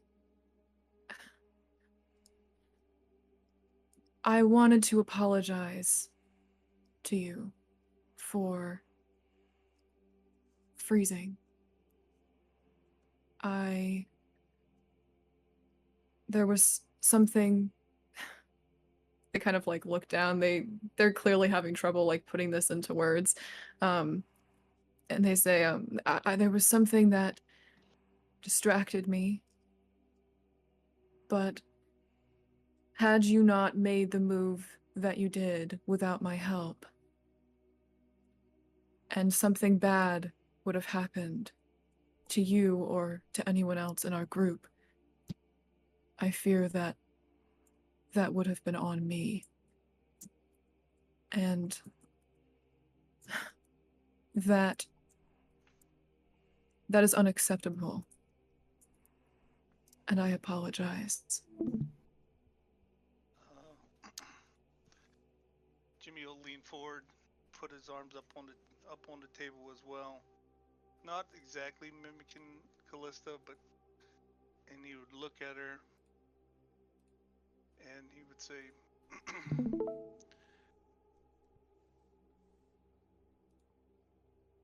during that battle, a lot of things were happening. I don't know what distracted you. It's not, if you want to tell me or whoever, that's fine. But I only did what I thought was the right thing to do. I wasn't trying to be, the guy that saved everyone. I was just trying to help my friends complete another mission that we was on. You have nothing to be sorry for. I understand as a warrior that it's hard sometimes to rely on other people. When you're used to, pretty much doing it yourself all the time. But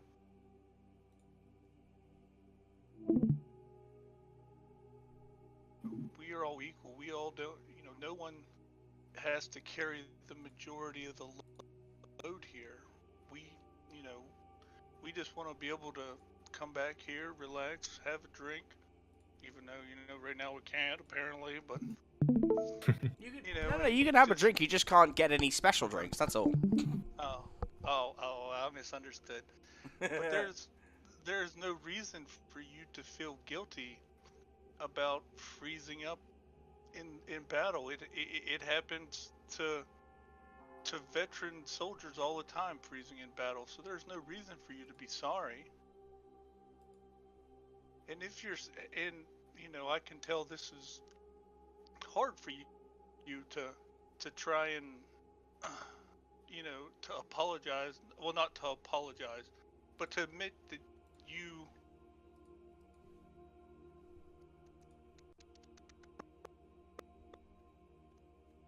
some things are out of our control, but we have to, just keep moving forward. And I just hope that, next time, that won't happen. I mean, that way we can all, continue to move forward.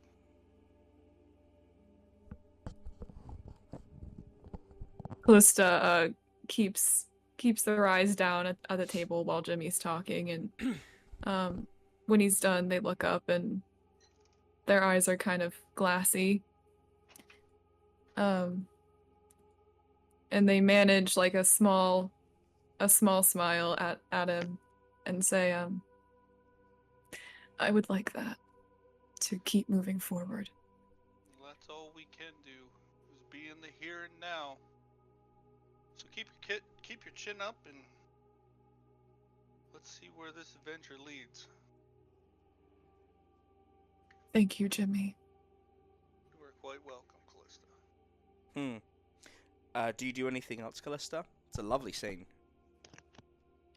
I still want them to talk to the group in general, but if that's something that we do when everybody gets back to the elevator, that's fine. Yeah, because then it's got you and Flebs as well. That's fine. Okay. Okay. That leaves Mr. Branch.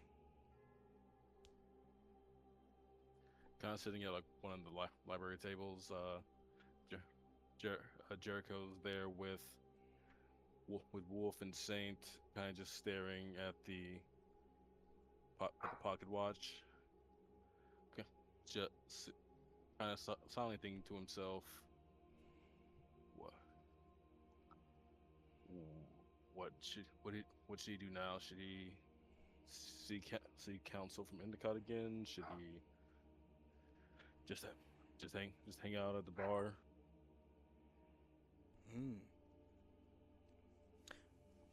And I think what he wants to do now is taking Wolf and Saint in tow with the pocket watch. He'd like to investigate the book that Endicott was telling them about on their first visit.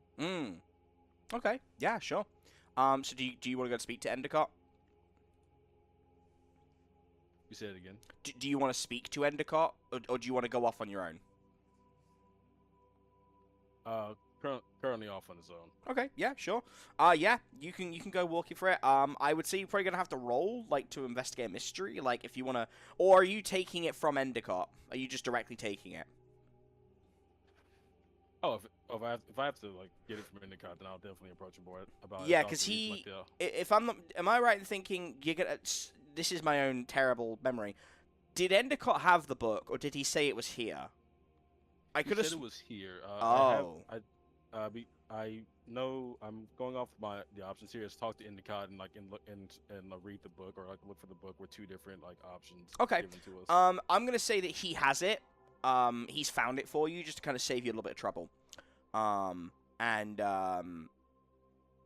Yeah, you go to speak to him and he hands it over with pretty shaky hands and a sad look on his face and says, well, I suppose there's a time for everything. I hope you won't be too resentful by what you find in there. But just know, Jericho, that every action has a causation.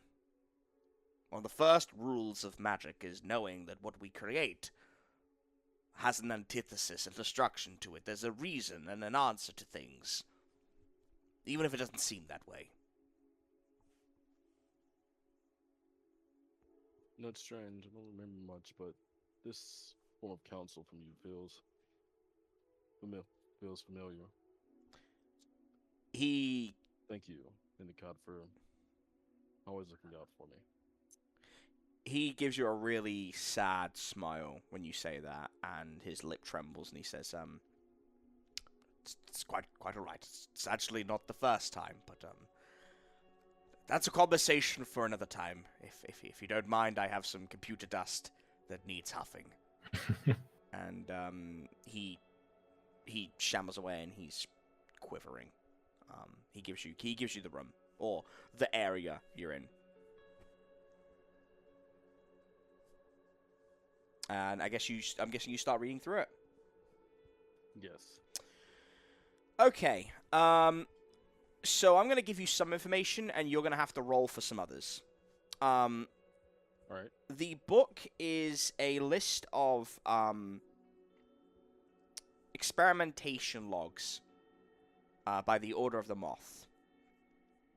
And the author's name is, well, it looks like it's scratched out, but you don't really know. It could be a block, like a mental block, a magical block, but you can't read it. But the notes are there. And there's a lot of things this group has done to a lot of people. And the first set is about the intent of what the group is doing. And it is to protect Sturgeon from outside threats and inside insubordination, to strengthen its borders, to strengthen the Moth, and to make sure our enemies in the other 12 orders, not including the Underground Sect and the Unbounded, don't get an advantage over them. And it is inscribed at the bottom with the Moth's motto. And you find yourself mouthing it when you read it, which is, "We will carry the light when no one else dares to touch it." And you go through some of the logs, and you're going to have to make a sharp roll for this first bit. Okay. Because I am probably going to drop something horrible on all of you for in a minute, so... Oh, okay. Alright. So you go through the sharp roll. And you start reading notes about the kids they've captured. And the ones that they have effectively tortured, experimented on, and then kicked to the curb when they die. And most of them die. Because it turns out if you aren't born with latent magical ability, your body can't take it. And the one that sticks out to you on the first set of pages as you're kind of going through this is a young boy who was found to have small innate connections to lightning, observed by an unnamed family member. He was then forcibly taken following what is described as a violent event that resulted in 2 fatalities, and he was used as a bargaining chip by the third party until an agreement could be reached for the right amount of money. At which point there was another fatality, and an elite member of the 12 seated members of the order intervened, took him, and trained him after some what they describe as necessary tampering due to they describe it under one word, Jericho. They describe him as the Stormbringer. And there's a little asterisk next to it with a number, and that's a glossary number that you can kind of skip to if you want.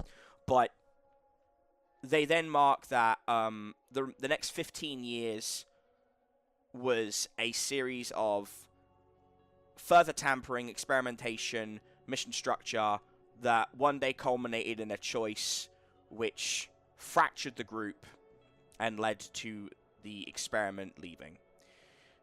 And it shouldn't surprise you at this point, Jericho, that they're talking about you. Yes. Do you want to just keep reading in order, or do you want to skip to that glossary bit about the Stormbringer? Jericho would definitely skip to the glossary. Okay. Give me a weird roll. All right. Okay. You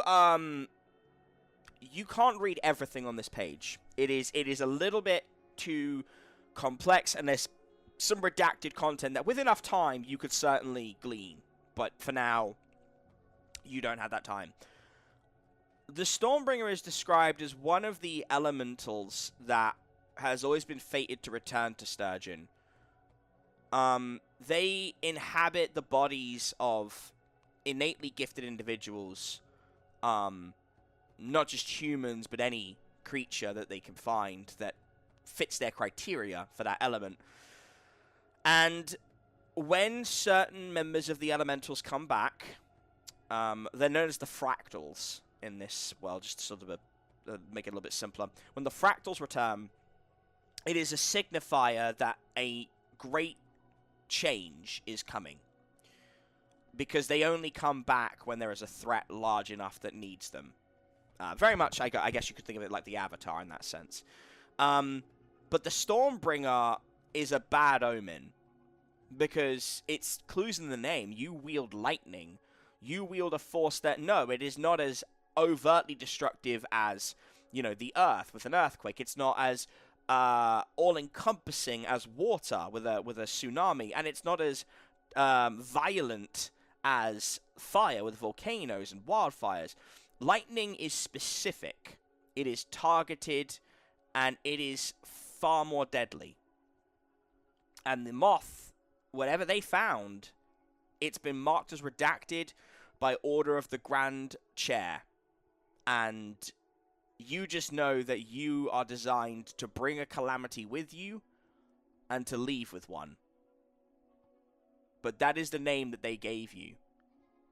Before you were finding Jericho Branch again, you were known as Magister Stormbringer. And you were one of the most elite sentinels they had.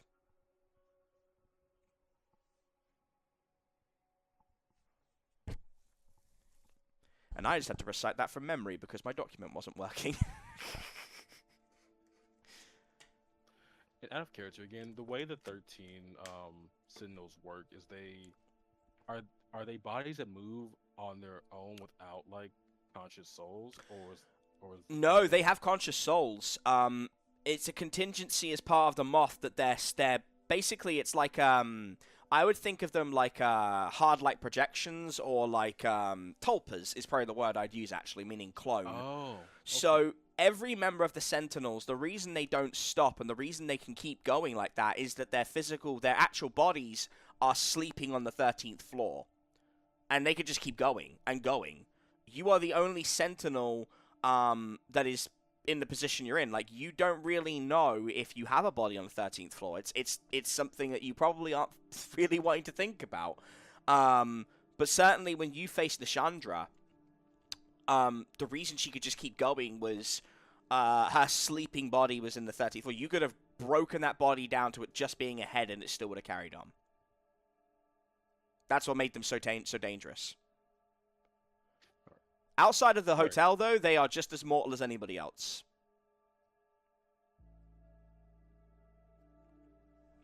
But that's a lot of lore I've just dumped on you. But you get one more chance to read through, or like to find any more information with one more roll, or you can stop there. It's up to you. There is still some information you can get from there, though. If there's a memory inside of the pocket watch, I think I would stop here for now because I want to like show that to the open that around the rest of the group. Basically. Okay. So, and that's perfect because you've all got something to share. So, by the way, just for your benefit, for Peach, it is a Bloodborne style weapon. Dahlia got a cane that when you whip it, it turns into a serrated metal whip. So it is a trick weapon. I took a little bit of inspiration from Bloodborne, and if any of you want to go to Mr. Sticky and get a trick weapon, I will give you that chance now. Meaning it has two forms. But I will say, it takes an action to change your weapon form. So you can't... So, like, if you want to do it, like... let's say you're like, okay, I need to use this other trick form now. I'll make you roll act under pressure first. If you really need to use it in the same, same form. I might change that mechanic. I might change that mechanic. I'll think on that. But, yeah, you can get a trick form of your weapon if you want. Callista's protective over their weapons, so they'll pass. That's fine. That's okay. I'll pass. I think Jimmy's gonna pass too. He's pretty happy with what he has. Absolutely fine. If I was to change my weapon, would it be the ritual dagger or the Smith & Wesson that would get changed? I think it'd be the dagger. I don't think you could change the gun much more than you've already got it. The only way you could change the gun is to give it an anime flair where it becomes a bigger gun. Which, you know, that could happen. But Pretty- yeah, it's the pretty trick fun. weapon is an offer. You don't need it for the game. Like, it's just if you want it, now you know that's there. If in the next campaign you want it. So. It's your call, Jericho. Yeah. I'd like to see what Mr. Sticky would All have right. for Jericho. Okay. So you go over to Mr. Sticky, who, in game is kind of vexed because Dahlia just froze and took the cane and walked off. So he's just like, and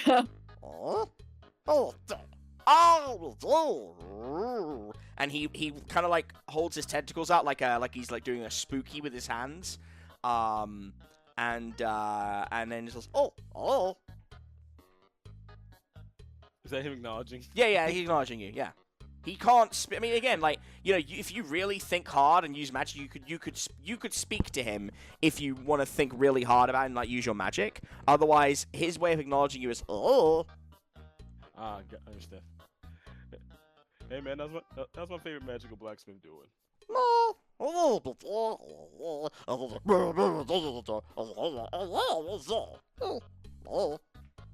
Yeah, new girl's rough running. I'm just not sure how long she'll last in this group. But hey, that's what we're here for. And I twirl out the ritual knife. What could you do with this? And he kind of does the give it here with his tentacles. Give me a weird roll.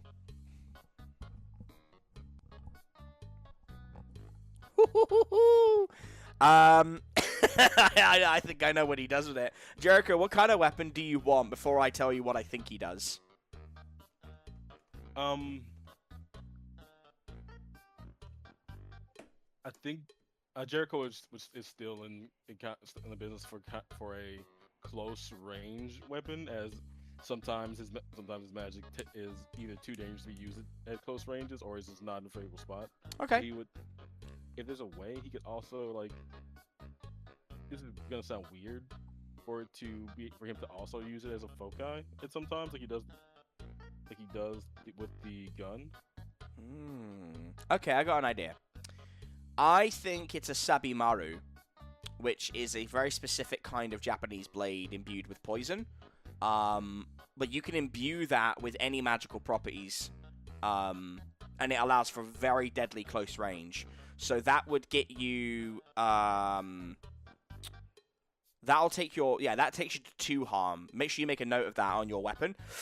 But you can imbue that, and you can use it as a foci. But if you use that as a foci, I don't know if you'll be able to use the gun as a foci. You can imbue the gun and the gun's bullets, but yeah. How's that sound? Yeah, for sure. So it's Sabimaru, which they are really nice 8-inch blades, and they have a sheath and everything.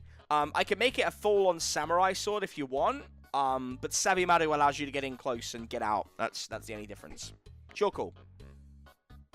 The Sabimaru sounds good to me. Okay, cool. He, you hear like a tanto drum, and then you hear yo, and he comes back up.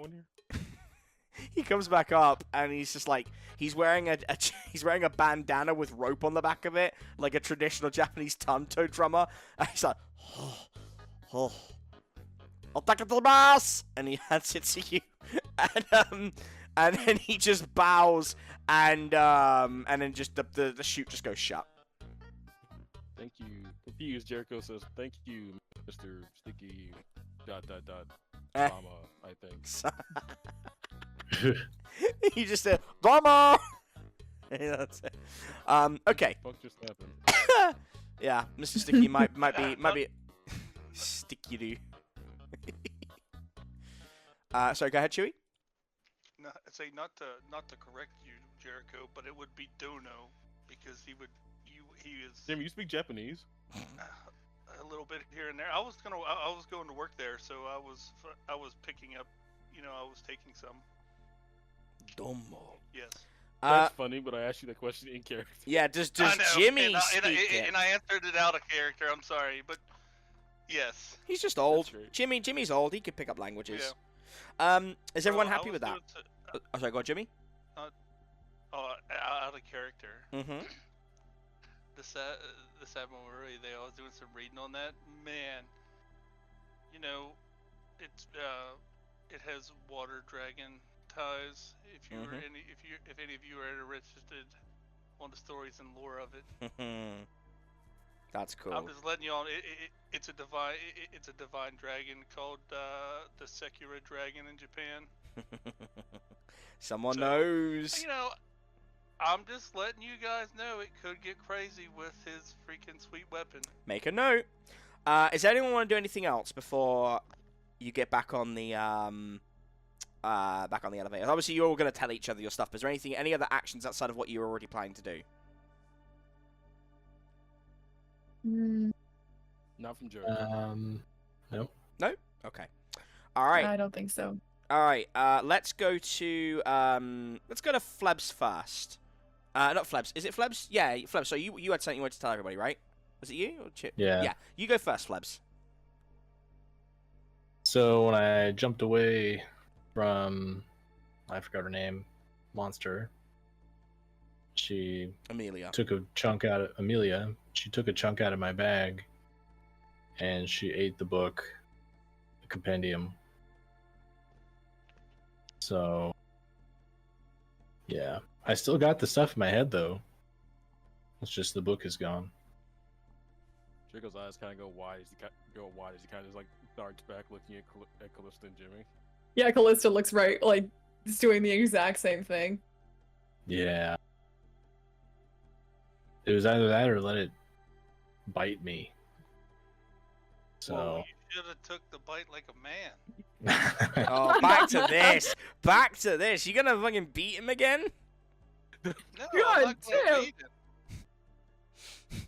Piece of literature that we may need in the future. He says he has it all in his head, but do we know that? Well, I mean, do we for real know that?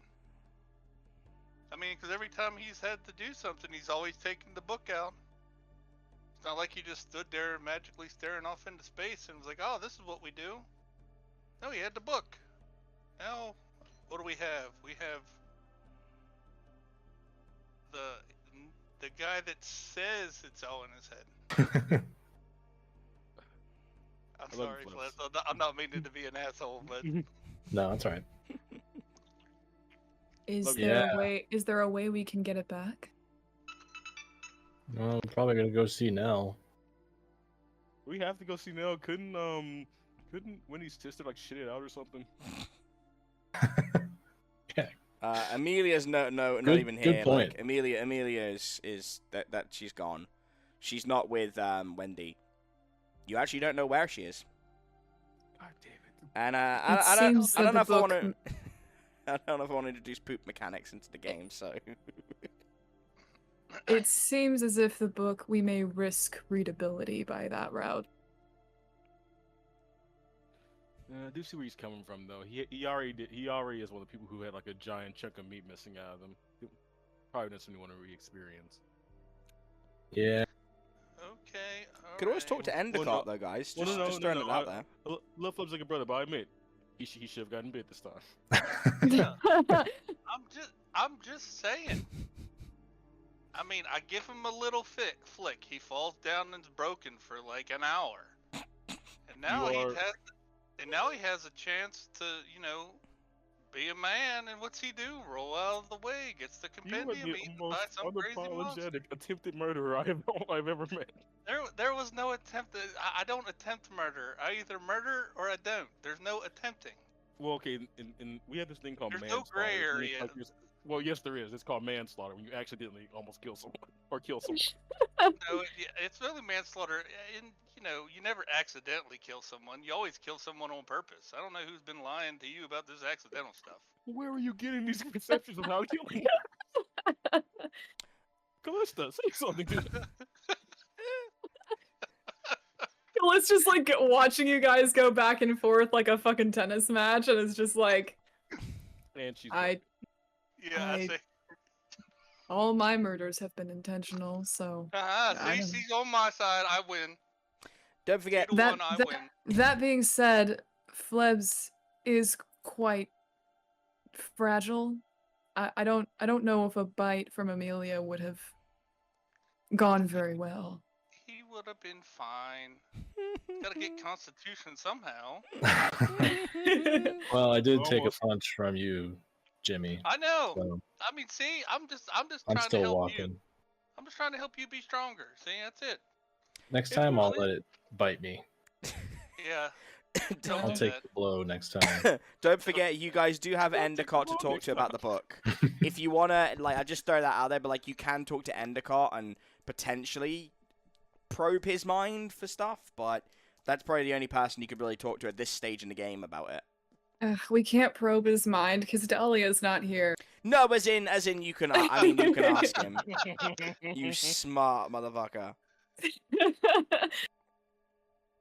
There is no mind probing allowed. But, no, I'm sorry. I'm sorry. I was that way. I should not have been that way. I'm sorry, Flebs. That's all right. Okay. So next up is, I think, Callista.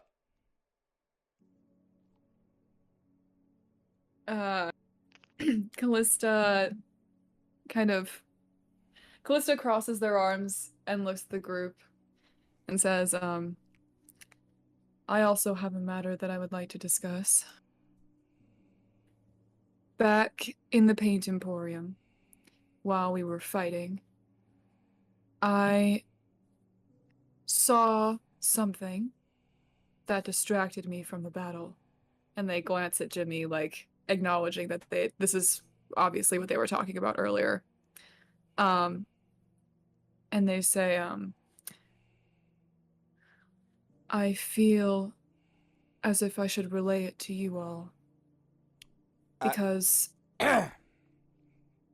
this figure may pose a danger to all of us. Endicott leans over from his little area as you're talking. His ears perk up.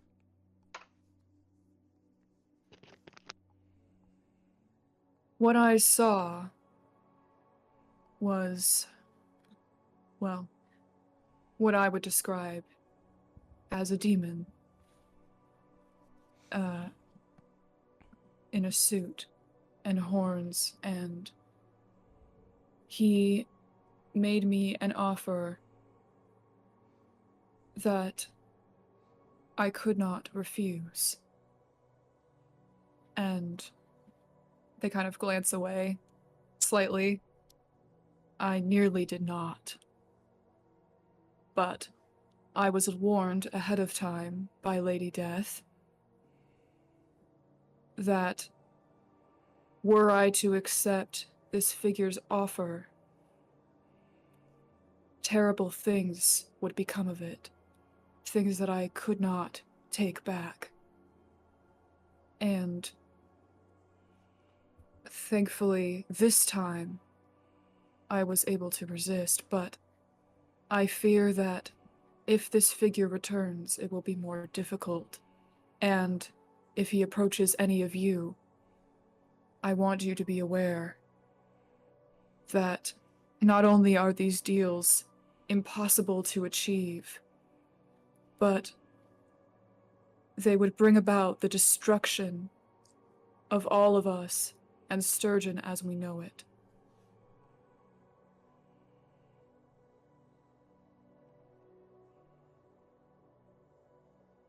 Wow.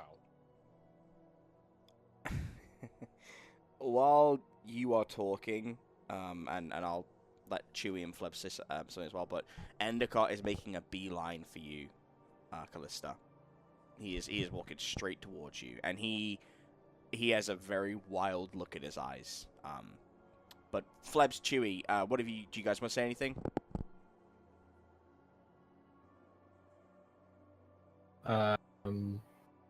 Thanks for telling us. What kind of deal did he try to make with you, Callista? We need to know so we know how bad it could be. Callista's expression, like, hardens a bit, and their wings kind of flare outward slightly before curling up on their back. And they don't meet anybody's eyes when they say this.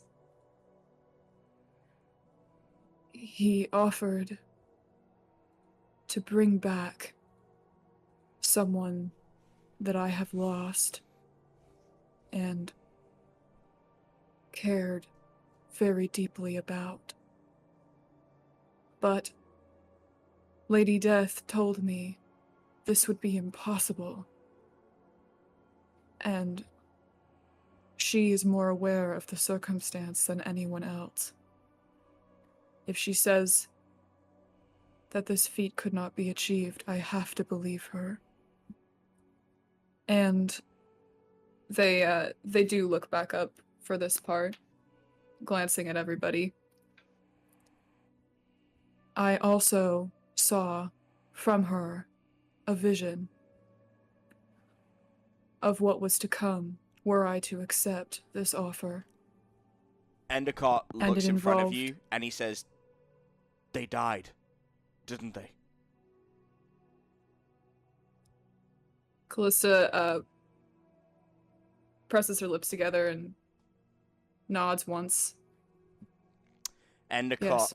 Endicott steps back as if he's just been like kind of shot, and he sinks against the wall and looks up at you and says,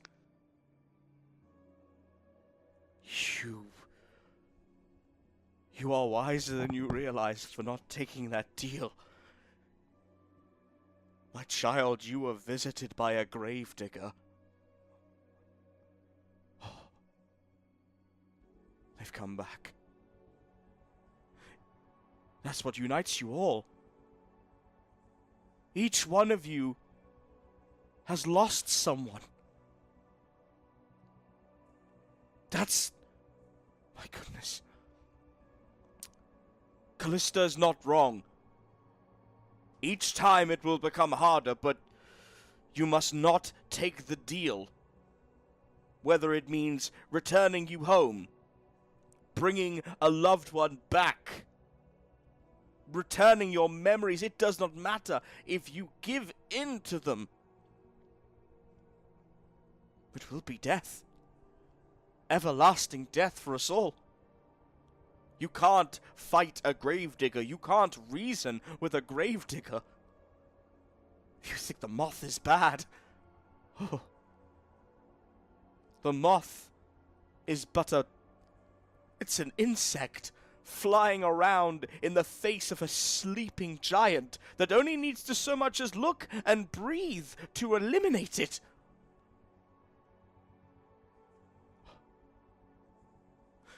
Callista, what did Lady Death say to you? Exactly, tell me, what did she say? Callista kind of blinks at him.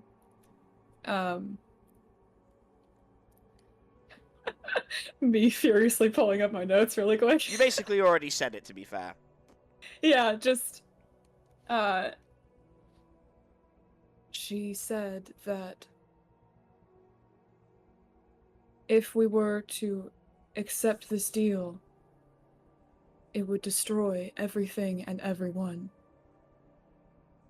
I expressed my fear of not being able to resist. And she showed me exactly what would happen. She showed you a vision of a future that has not yet come to pass. It is not something we can handle now, but when your task is done here, should you survive... Yes, I think. I will go to the spaces in between. You will need all the help you can get. I realize this is difficult to say, but put it out of your minds for now. There is nothing you can do at your present state. Strong as you are, if a gravedigger comes, run. That is all you can do. Don't fight. Don't engage. Don't think. Run.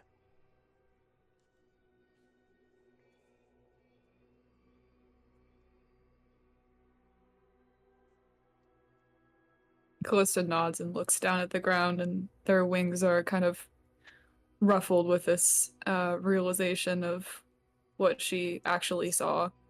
But they don't say anything else about it. Okay. That leaves... so, Jimmy, did you have anything you wanted to say to the group before Jericho speaks? No. All right. Jericho, floor is yours, my friend. Temporarily hanging on Innocott and Callista's last exchange. Jericho just says, kind of under his breath, necromancy. Before I kind of snapping back to the current situation. Mm-hmm. He presents the, in one hand he presents the stopwatch and asks the group, well, anyone want to see another fucked up vision of my past? Been saving, just for a special occasion. We're all together again. Well, so almost all. I'm down. Callista clears her throat and looks back up and says, well, we did work quite hard to get it. Okay. Jericho, this isn't really going to determine the memory. This is just a background mechanic, but can you give me a weird roll, please? Of course. We've got about an hour to go, so we'll take a very short break after this scene, and then we'll finish it. We're actually very good for time. Okay. Jericho, what do you think, as your memory is steadily returning to you as we go on, how do you think Jericho Branch, as a late teenager, would have done in the Order of the Moths Academy? How do you think he would have fared? I'm thinking as a late teenager. I would say he's probably between the ages, because Jericho right now is how old? Like we said, like mid to early 30s, right? Like 30 to 35 in that range. So I would say his training probably ends very much like military training. If you were to, obviously this is a fictional one, but like Jimmy, correct if I'm wrong. Standard military training is like 4 years of like you will do a set of service, then you have the option of opting out or going for another set, right? That's correct. Yes. Okay, perfect. That is correct. So because you are not also a legal adult, you would have been taken at the age of, I think I said, did I say like 8 or 9, right? I said around that age? Yes, 9. This is your second set. They do them in sets of 5, so 10 years. You aren't allowed to opt out until you're an adult anyway, so you're coming to the end of your second set of training, if you will. So I would say you're about 19, roughly. How do you think Jericho would have fared with the other students? I think excluding Dennis and a handful of other fellow spell slingers and say their like little clique, he would have been a not so much to say standoffish, but kind of trying to stay within his own little bubble until approached by others. He would be the type of kid who would show interest in other kids when they showed interest in him. Yeah, that's kind of what I thought. He has Nishandra, he has Dennis, he has a couple of other friends, like maybe it's a group of 4 or 5. And you had a class, your group was about 30, and they didn't bring in new people after you either. It was your group, and they were a few years older, a few years younger. And I think you probably wouldn't know how many of them were taken versus enrolled. You would know Dennis and Nishandra and your other friend, but, I feel like it wouldn't be something that they would tell you. It's interesting you say bubble, because when you open this pocket watch, the sound of ticking fills the room. And all of you see a younger Jericho in a bubble, which is filling with water. You are being drowned as a bunch of other students are laughing, and one boy at the front is red in the face with anger, screaming, "Tell me, tell me." And Jericho is shaking his head. And this has got to be terrifying because this bubble, he is punching it, his knuckles are bleeding, and he can't get out of it. It's like being trapped in a crevice, and the water is filling up, and he's raising his head up, and he is underwater within a few moments. And they are screaming, "Drown the rat." And this goes on for about 15 seconds, and Jericho is clearly struggling, and the lead kid is saying, "I'll just use your lightning storm, bringer. You're gonna bring death on us anyway." And you shake your head, and they keep pushing you, and your body goes limp, and the kids go quiet, and they're saying, like, hey, maybe we should let him out. And one kid has your pocket watch, and is looking at it saying, it's been a minute. Let's let him out. Okay, we're done. And the kid at the front says no. And a few seconds later, you see some electric crackling through the bubble, and it explodes out in an arc that hits the boy at the front and his foci, and it singes an entire half of his body in an instant. Much like lightning, it creates a horrid scar and yellows his teeth, and sends him back against the wall, unconscious and smoking, as you drop to the ground, choking, and Dennis and your other friends come round, and they're furious. Dennis clocks one of the other kids. Nishandra kicks one of the others in the balls, and they hoist you around and take you away. And Dennis is looking at you as you're sort of, shaking, and is like, "What the hell would they want? What were they trying to get from you?" Do you know what they were trying to make you talk to them about, Jericho? Do you have an idea of what you think it would be? I think Jericho will be like, "Yeah, the Stormbringer shit." Yeah. They wanted your secret as to why you had so much more power. And you refused, and you said that secrets keep us safe, essentially. Something Dennis told you when you first met each other. And he never ratted you out when the arbiters came round and asked, and it turns out the kid never did. But as this memory is going on, it shows your fortitude, your good nature, because you didn't want to hurt him. It's very clear that he pushed you. So it's good evidence. But it's interesting because you notice something. I need you to make a sharp roll, and actually, Flebs, I need you to make a sharp roll. Okay. I think I know what this is. Mm-hmm. It's all coming together. Yeah. Jericho, I know what's going on. Jericho, you sort of recognize him, but Flebs, you know immediately who that kid is. That's Nautilus. Yeah, you said the yellow teeth thing. Yeah, exactly. I was immediately like, "Oh shit." It comes full circle. Age-wise, you realize that would have matched perfectly. Jericho's between 35 and like 31 and 35. You're 31. Nautilus is older than you. Nautilus is a spellcaster. He has a grudge, and it all just slots into place. And that image of the hate in his face as he casts magic and tries to effectively, as a teenager, kill Jericho, sticks with you. And the memory fades, and it slips back into the pocket watch, Jericho.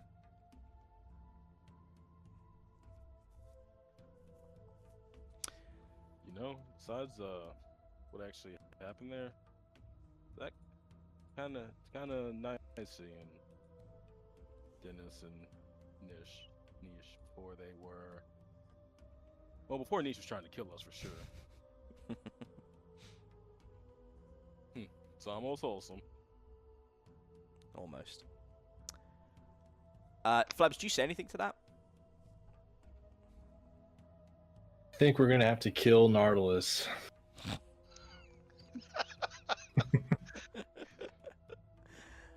I don't think he can be saved. I thought maybe there was some sort of evil magic on him, but looks like he was that way as a kid. After I was kidnapped, of course. I wasn't there. I will admit to you, Flebs, I had this planned for a long time. So when you were like, "Oh, maybe there's magic on him," I'm like, kinda. He's also just a psychopath. He has his reasons, I'm sure, but nah, yeah. Okay. Everyone happy to get on the elevator? Sure. I'll take that as a yes. Yeah. All right. You guys step on the elevator. Who hasn't done the button yet before we go for our quick break? Because we're nearly done. I haven't done it yet. Okay, Flebs. I think that's fair. I think given what you've just experienced, give me a sharp roll, Flebs. Is it sharp at making everyone roll, or is it weird? Weird.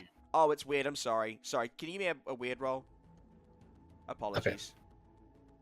No worries. Hey. Nice. Hey. Wow, you guys are doing well today. All right. Yeah, we've gotten good button rolls. True. All right. Well, let me just check my compendium, see where that leads you. As Jericho gets on the elevator, he's like he has in like one hand and like kind of bobbling the head of the lady death bobblehead. Yeah.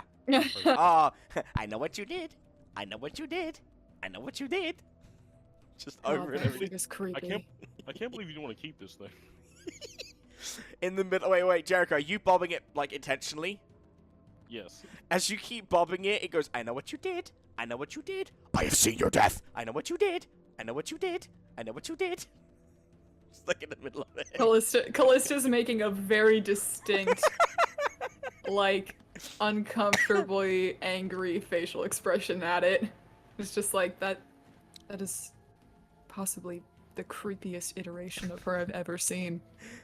As the doors close, Endicott calls out to you, Jericho, says, "Oh, by the way, did you see any creatures on the Tent City floor you went to? The one with the sickness?" No shit. I actually made a new friend. Friend? What do you mean? What is it? Oh, you know, nothing. Pretty cool. Little like shadow monk thing. Pursuer. As you say that, the door is the pursuer. Fuck! And the door just shuts, and you start going. Oh, I didn't tell you guys. I made a friend. They hate the concierge as well. And they said they'll help.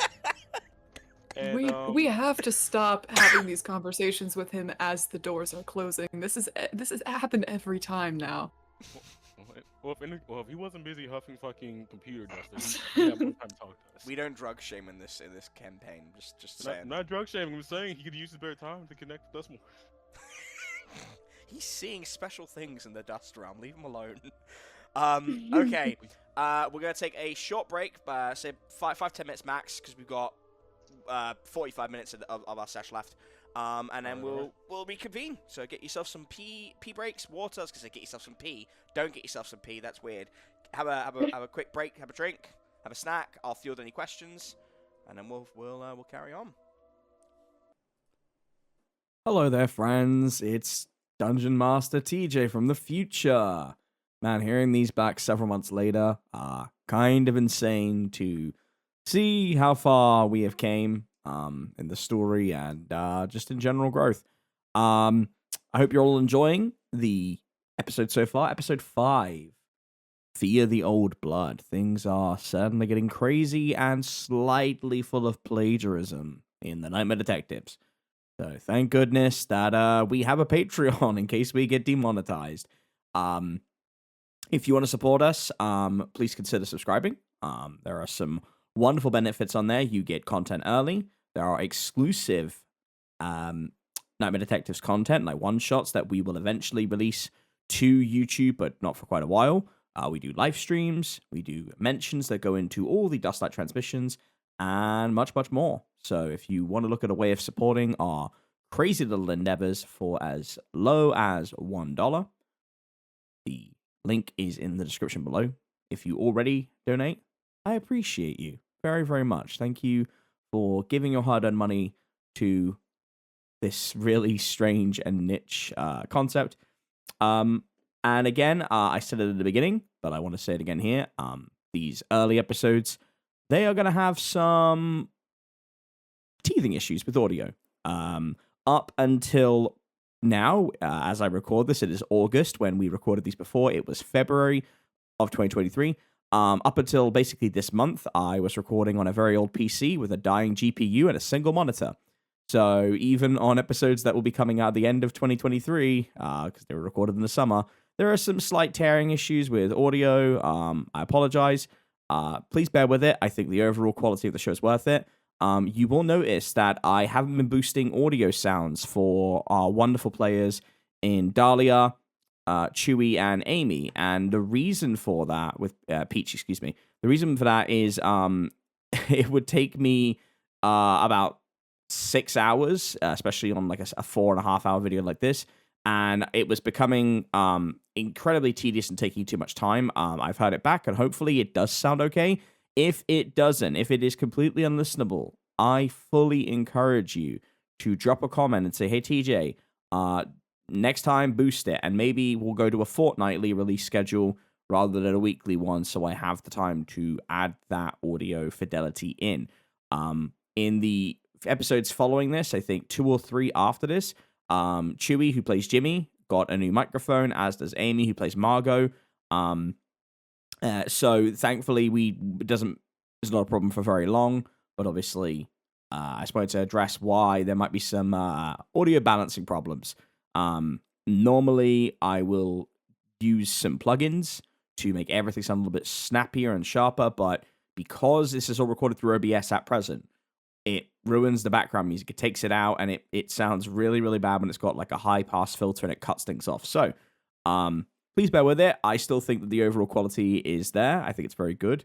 But yeah, this is the end of my little siesta with you guys, and I'm going to drop you back into the action.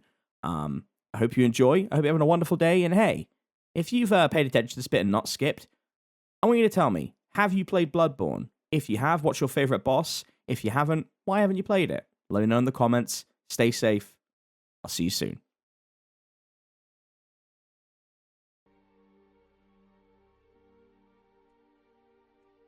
Okay. Yep. All right. So, you got an 11, Flebs. So the doors close, and the elevator starts whirring. As you start moving forward. You don't have to, but does anyone want to talk to each other for a minute while I sort this out?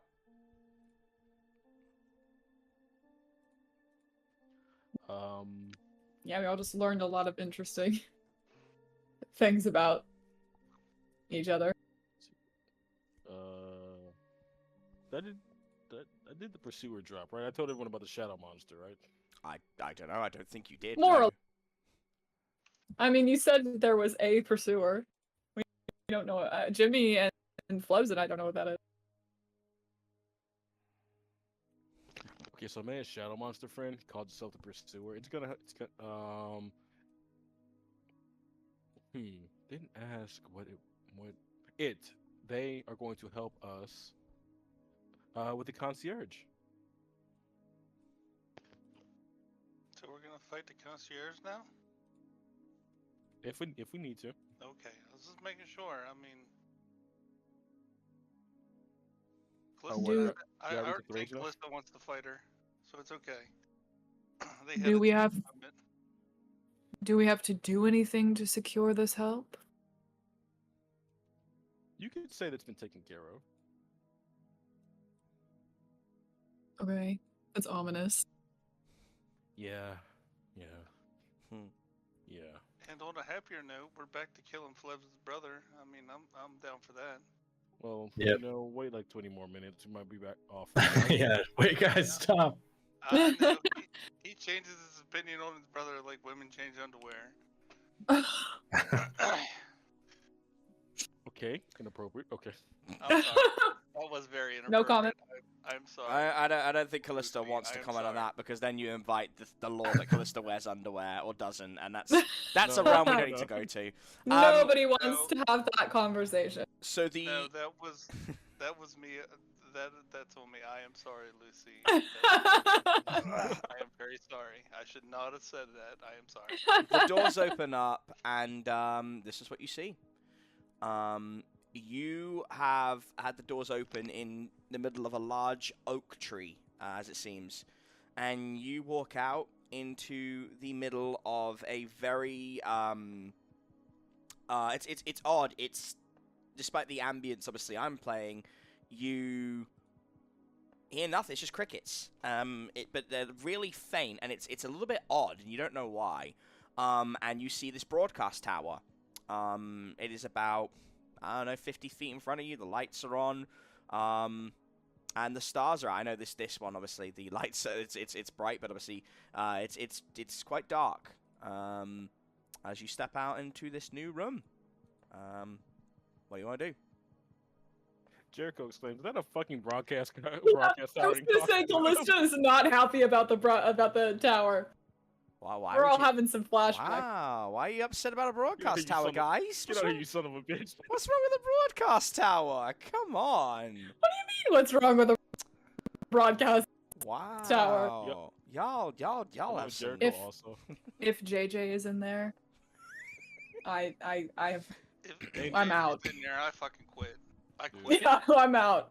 I quit. I blame myself. I'm gonna remind y'all. To the fucking hotel.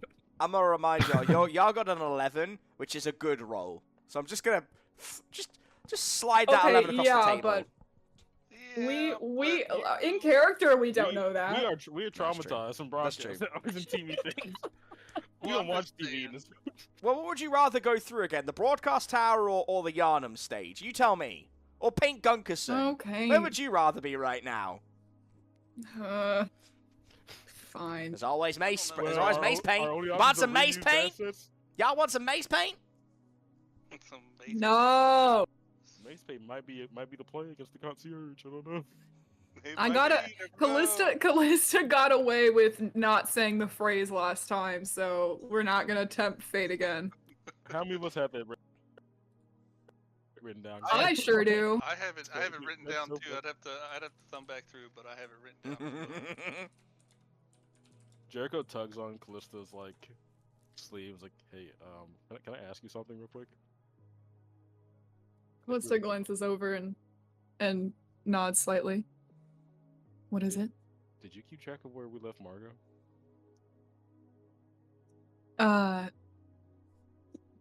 I assume that you were doing that. Right. Okay, thank She was last seen with you. That doesn't You- seem like. You took her and Dahlia. Okay. Pardon me. I just thought When you the split angel of up. the group, I thought the angel of the group might like to know. You like Would the you- guardian angel. Would anybody Might like to know that you lost Margot. No. Okay, we're pointing fingers now. Okay, I clearly tugged on the wrong. I tugged on the wrong shoulder. I'm gonna ask you again. Would anyone like to make a roll for where Margot is? Well, I thought Dahlia or Margot was less. She was put in the elevator. I thought. She was. But I'm She's looking not at there you now. next year. You see what he's you know what happens when we step in these elevators, Jimmy. I know. Fucking apparently crazy shit. Well, she's not there Lose now, whole- Jimmy. We lose whole people. I mean, Um, what role would we be making? for the I think floor? it'd be. That's a really good question. Let me have a look. I think if anyone but Jericho is making the role has to be read a bad situation. But it's a flexible. No, excuse me. No. It's investigate a mystery, flexible alternative.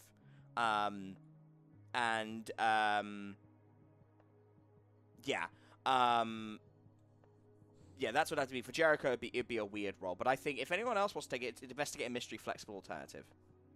Can you say again, TJ would be a what for Jericho? I think Jericho would have the option of doing a weird role to look if there's a magical trace. Otherwise, you could also do flexible alternative. I mean, I'm willing to investigate. And after her, I'd like to do a weird role, if that's the role order. All right. Shit. Oh, I leveled up though. Sick. Bruh. Okay. Sorry, Margot. Well, on the fun part about you failing that is I still get to answer. So on a failed, stop closing your hunter sheet. I'm trying to read it. I was trying to level up. I don't care. I didn't even realize that was you. No, it's the ghosts. Okay, yeah. So on a miss, you can still ask me. I can answer it how I want, but regardless of the question and answer, something bad happens. So go ahead, Callista. Ask your question. Well.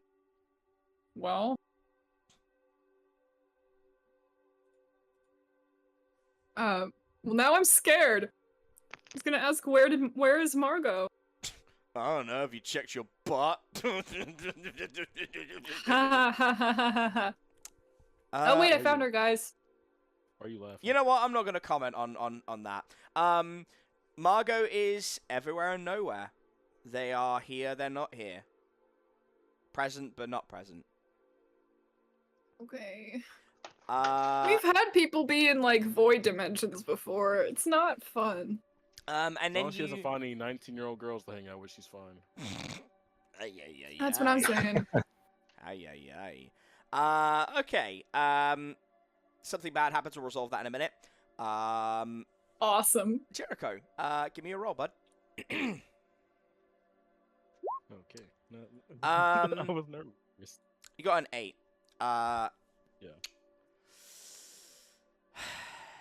Yeah. Yeah. Hey, Jericho. You know how you befriended something called the Pursuer? Yeah. Oh shit. Yeah, it pursues things. It kind of pursues things with skin. Sort of what it does. You put 2 and 2 together and you realize that the Pursuer has taken Margot. Because there is traces of Margot's flesh in the corner. Little titty bit of flesh. God damn it. Well, she's fine. We're buds. Yeah, I don't know if you're I buds. think. I don't know if you're buds with something that steals the skin and hollows out its victims. But you could still be. It did say it would fight the concierge, but I don't know if that necessarily makes you buds. I mean, are you friends with a mountain lion if the mountain lion manages to, by coincidence, kill someone who is robbing you? They're robbing me? Then yeah, we're better friends. But after it's done with it, are you friends, or is it gonna maybe see you as a next, meal?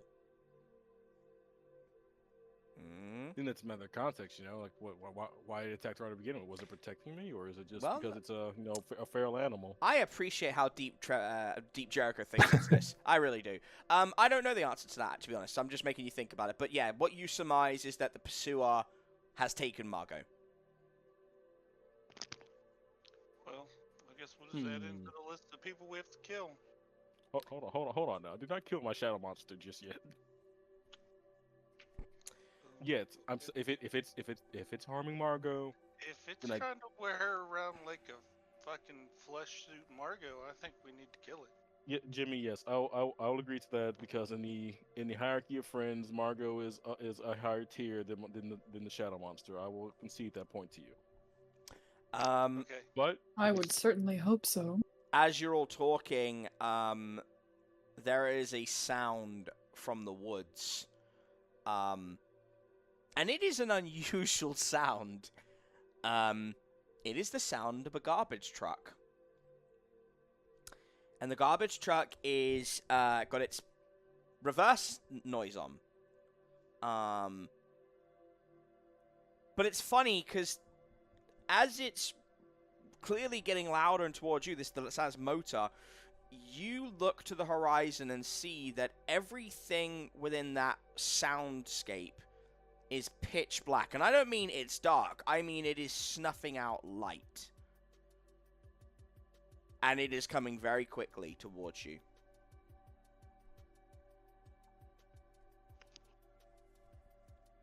I think we may want to have this discussion later. Or at at least we need to move inside, maybe. I don't know. What, running away? We're getting ready for a fight. Which one is it? Let's take a run. I think we should go into the broadcast tower. You want to do what? Listen, I know, but would you rather see what's in there or stay out here and face whatever this is? After a moment of like kind of looking at the broadcast tower and looking at the direction sound's coming, Jericho concedes the point but says, "You know, if there's a fucking Anchorman demon in there, you're gonna catch so much hell from me." I will take full responsibility, considering that you're the one who lost Margot earlier. What? We'll be even. Objection, relevance. That Let's light just is coming go. closer. It's coming close. All right, let's go. All right, you guys run towards the lone tower. Do you just like bang on the windows or bang on the door? What do you do? Is the door locked? Yes. Shit. Bang and asking me one time. Can I use preparedness? Oh, sorry, go ahead. No. Preparedness, Flebs? Yeah, if I need something unusual or rare, I can roll. Yeah. And No, if I I think- get a good yeah. roll, I have it. Yeah, of course. Well, yeah, I think it's much better than me just answering. Yeah. See if I can get a key. Yeah. Key or something. Yeah. See what you can produce. No, a 7's not terrible. So on a 7 to 9, I have it, but it's not here. Imagine if I just What? pulled the. How Imagine if I the just. fuck does that help us? Imagine if I just what? pulled the. It's in your butt again, and you gotta. No, I'm not gonna do that. No. No, it's You know what it is. Julia snatches it out of your hand, and refuses to give it to you. That's what happens. Julia. She just kind of looks at you, and it's just like, what the fuck are you gonna do about it?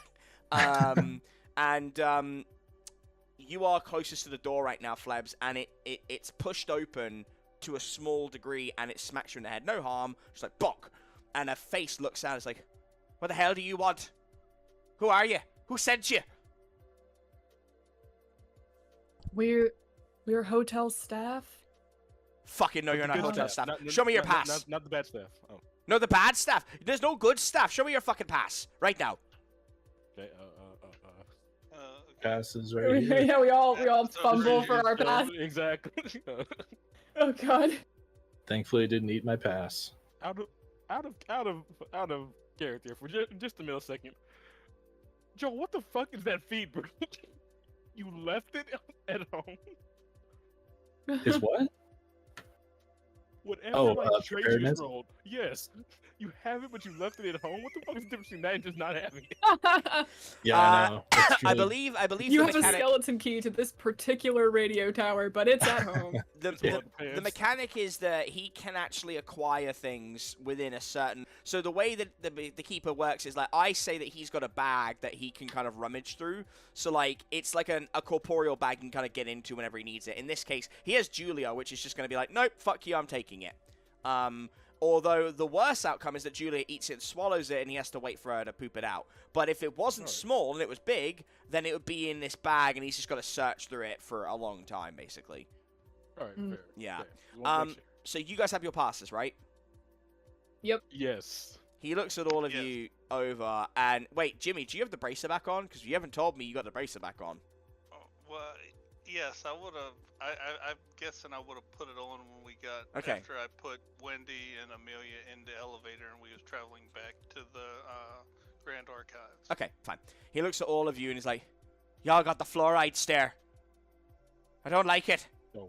but you got the passes. Fine, get in quick. The garbage man will be here soon. Thank you. We have the what? And the latch, he pulls the latch open and like literally drags you, Jericho. He grabs you and pulls you in. Stop lollygagging, get in.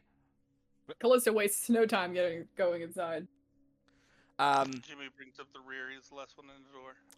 He looks to you, Callista. It says, you, Michelangelo, push that button over there on the panel right now. and it's a big fucking blue button. It's like there's a series of buttons, but there's a big blue one. Do you go over and press it?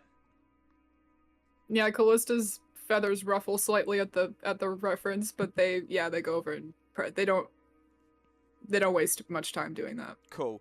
He shuts the door and pulls up the several sets of locks, and then all the lights go on. He looks, goes, "Not that one, not the blue. Why would you push that one? What's wrong with you? God damn it! What the fuck is wrong with you? You want to pull out the power to the station? What are you a budgie? Do you just like big buttons?" Be more clear about which button you're talking about next time. I'm willing to bet everyone in the party just looks and goes, "Yeah, Callista's kind of like a bird." They're in his home, his TV tower. Don't tell him what to do. Yeah, there's another button. I'm just fucking with you. There's another button. There's a red, like a big red one. You push that, and you hear this boom, and it actually rattles all of your ears. And Jericho, you get the impression that like it's like a sonic sort of shield or something that is like gone out around you like a bubble. As the lights come back on, and this man just folds into the. Like into a heap, like sitting on the sofa, and it's just like breathing and rubbing his temples, like, "Oh Jesus, Mary and Joseph, what the fuck are you doing here on a night when the garbage men come to visit?" It seems we didn't plan our stay very well. Yeah, we're kind of just dropped off at places and told to do the thing. This isn't bloody daycare. You can't just be dropped off and said, go on, have a bit of fun, son. You know where you are." Well, I will be the first to say I don't think anything we've done here has been fun, but no, I don't know where we are. Where are we? I don't think we've ever known where we are. That's fair. Oh. God damn, that's fair. Oh boy. All right, you're in. Yeah, we're just kind of shooting in the dark here. Keeper, damn, that's fair.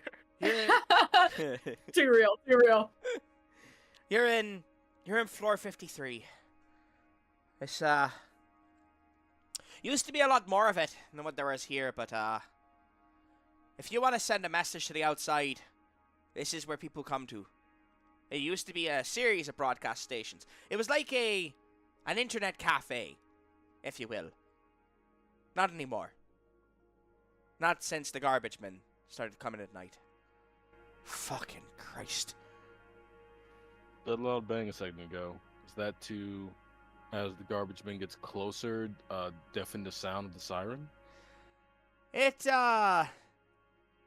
something like that. He isn't gonna tell you anything unless you manipulate him. He is very cagey. As he gets up, he goes, "Does anyone want any coffee? Any spirits? Any booze?" I'll have some. I would love Coffee would coffee. be grand. All right, what are you taking? What does everyone want? Do you have any creamer? No, I don't have any cream. I'm not a fucking pussy. No, I'm kidding. Well, I'm kidding. I'm Coffee kidding. will be fine. I'm kidding, Stick Boy. Here's some creamer. It's okay. Yeah, take it. Take your creamer. thank you. You're The very angel welcome. have one coffee with 13 sugars. Something tells me that the That- budgie shouldn't be given sugar. I feel like it's like the unhealthy. I feel like it's like the gremlin situation. You don't feed it after midnight. That's fine. She has crazy high sugar tolerance. She's not human, is she? That one. Yeah, she No. is. Wow, Oh, never what mind. gave that away, Sherlock? Well, I mean, Jeez. And just do you know that sugar's not poisonous to you? I don't want to be they put a lot of things in these chemicals. I'm almost positive that nothing you could give me would poison me. Not even poison. Do you have do you have poison? That's not no. You Good said question. you Good said nothing question. could poison you. I said what about poison? You should answer the question. I said nothing you can give me would poison me. But you if don't you know have I don't have poison, poison. I suppose that's And to be fair, Callista did say almost anything you could. That's yeah, right. I did that. He is Clear. he is a very powerful person. He's like, okay, all right, you passed my test. All right, you're very careful. I like that. I will give you Okay, I'll give you a Mama Killer's Pulse Thumper with 13 sugars. Here, go nuts. Please don't piss on my floors. It takes a nightmare to clean them. If you are going to have a situation where you need a tinkle, the bathroom is down the hallway to the left, okay? I don't worry, Angel's housebroken. She doesn't look housebroken, but okay, I'll take your word for it. Callista, like, takes it and is clearly pouting at this point. Like, I'm not a pet. I'm a fierce warrior of God. God damn it. You're the fiercest warrior of God we know. Yes, Cheers to Callista, everyone. I'm sure she's a very... Cheers. Cheers! Here, here. I'm sure she's a very fierce girl. Is that cosplay? Is she on day release? Is that what's going on? What is with you humans? How do I'm you know supposed to be... how do you I'm know supposed to be striking fear in you, and everyone thinks I am wearing a costume. How does she know I'm a human? That's a good question. How do you been microchipping me when I've been sleeping? How would I have possibly done that? Well, I don't know. You one of them aliens who comes in the middle of the night and takes a probe up me backside.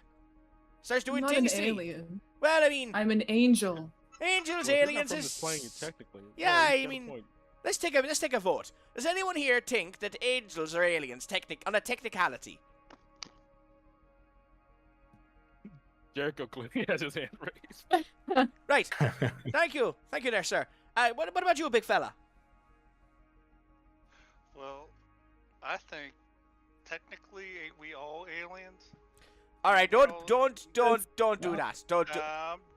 I'm just saying. I'm just stating the obvious facts. No, you're fucking with my mind right now. Don't. I haven't had my third Irish coffee today. Please, don't give me an energy. Like, I understand your point, and you and we could have some very good conversations. But just based on do you think that the angels are aliens? That's all I need to know right now.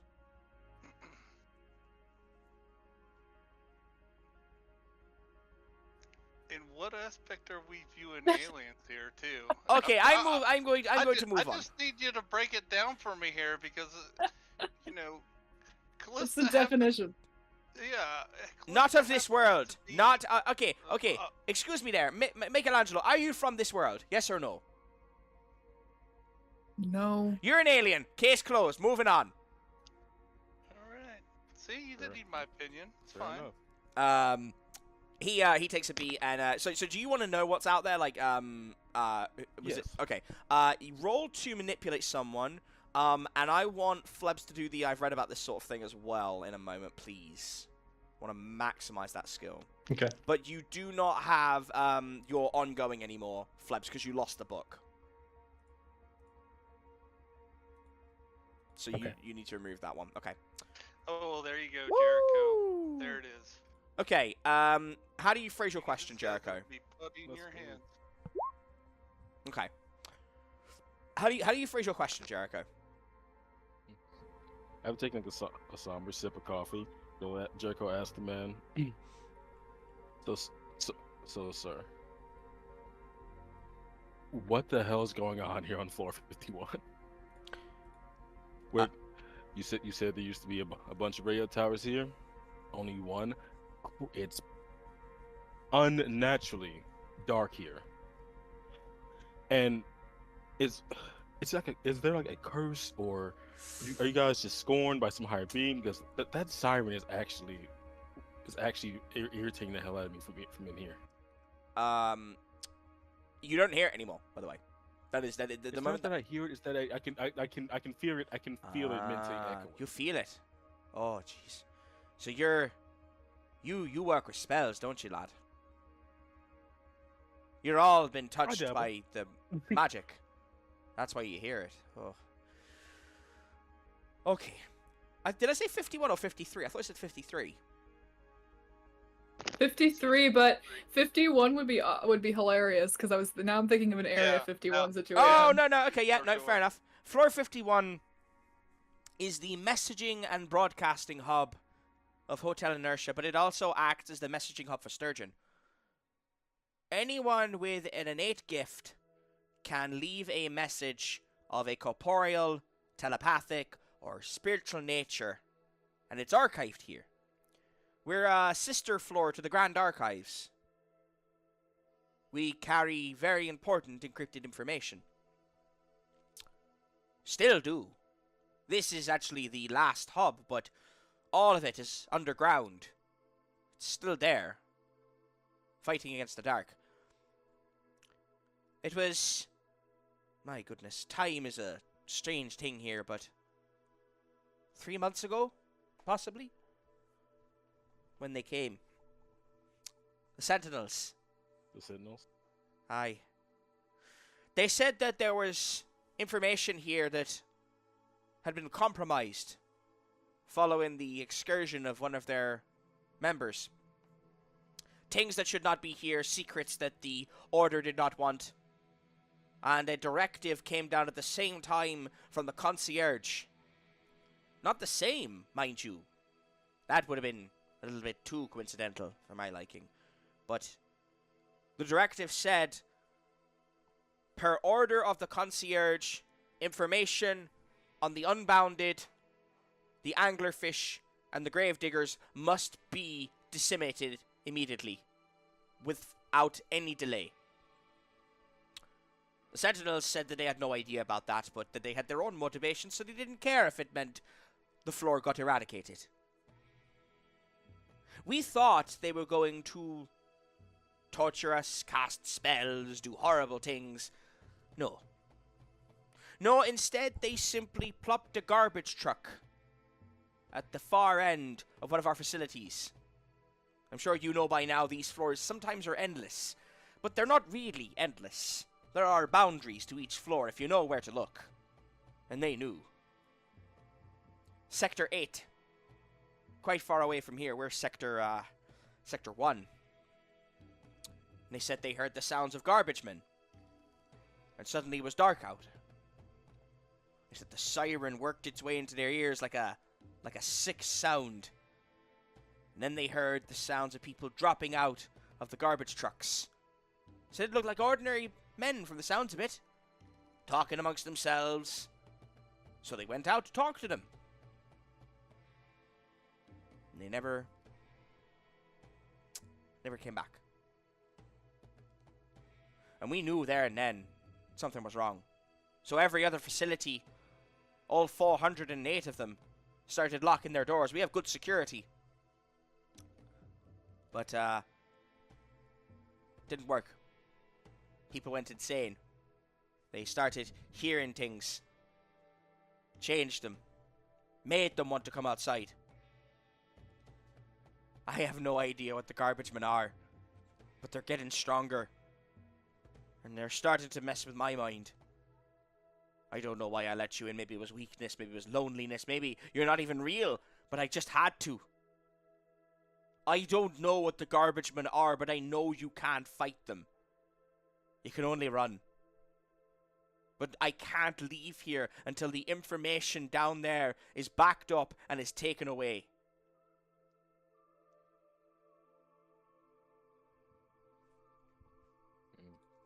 I'm sensing a theme on all these floors. A team? Yeah. You think this is widespread? I mean, I have my conspiracy theories, but Hotel Nurse is endless. How can this be on every floor? Not too long ago, we went to visited Tin City, and they were under a similar affliction. And we were on a floor with a red moon that made people lose their minds as well. I'm just saying, it seems like everywhere we go, it's turning into a shit show. Everyone locks themselves inside of their homes until they're driven out by madness or some other influence. Flebs, while this has been going on, you have a little awakening in your mind. And I think you come to a pretty horrible realization.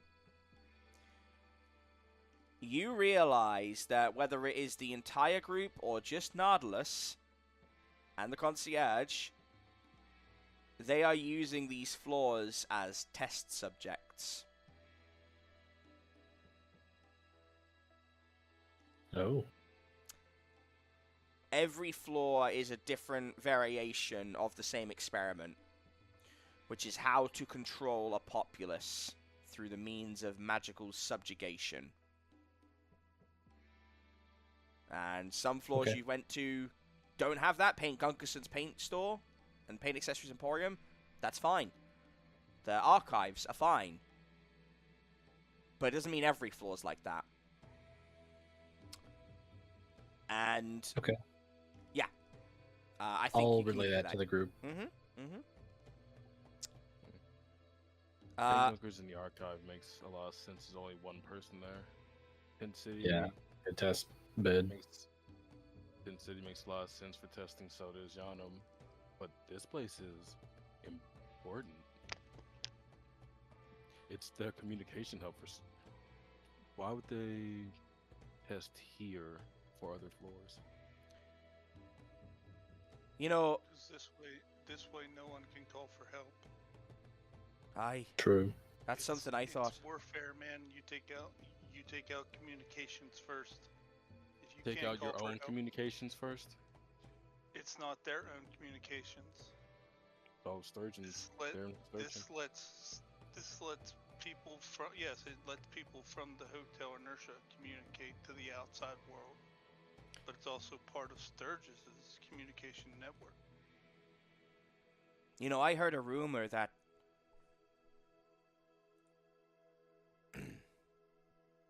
Ask for help. You assume, It's simple warfare, my dude. Simple warfare.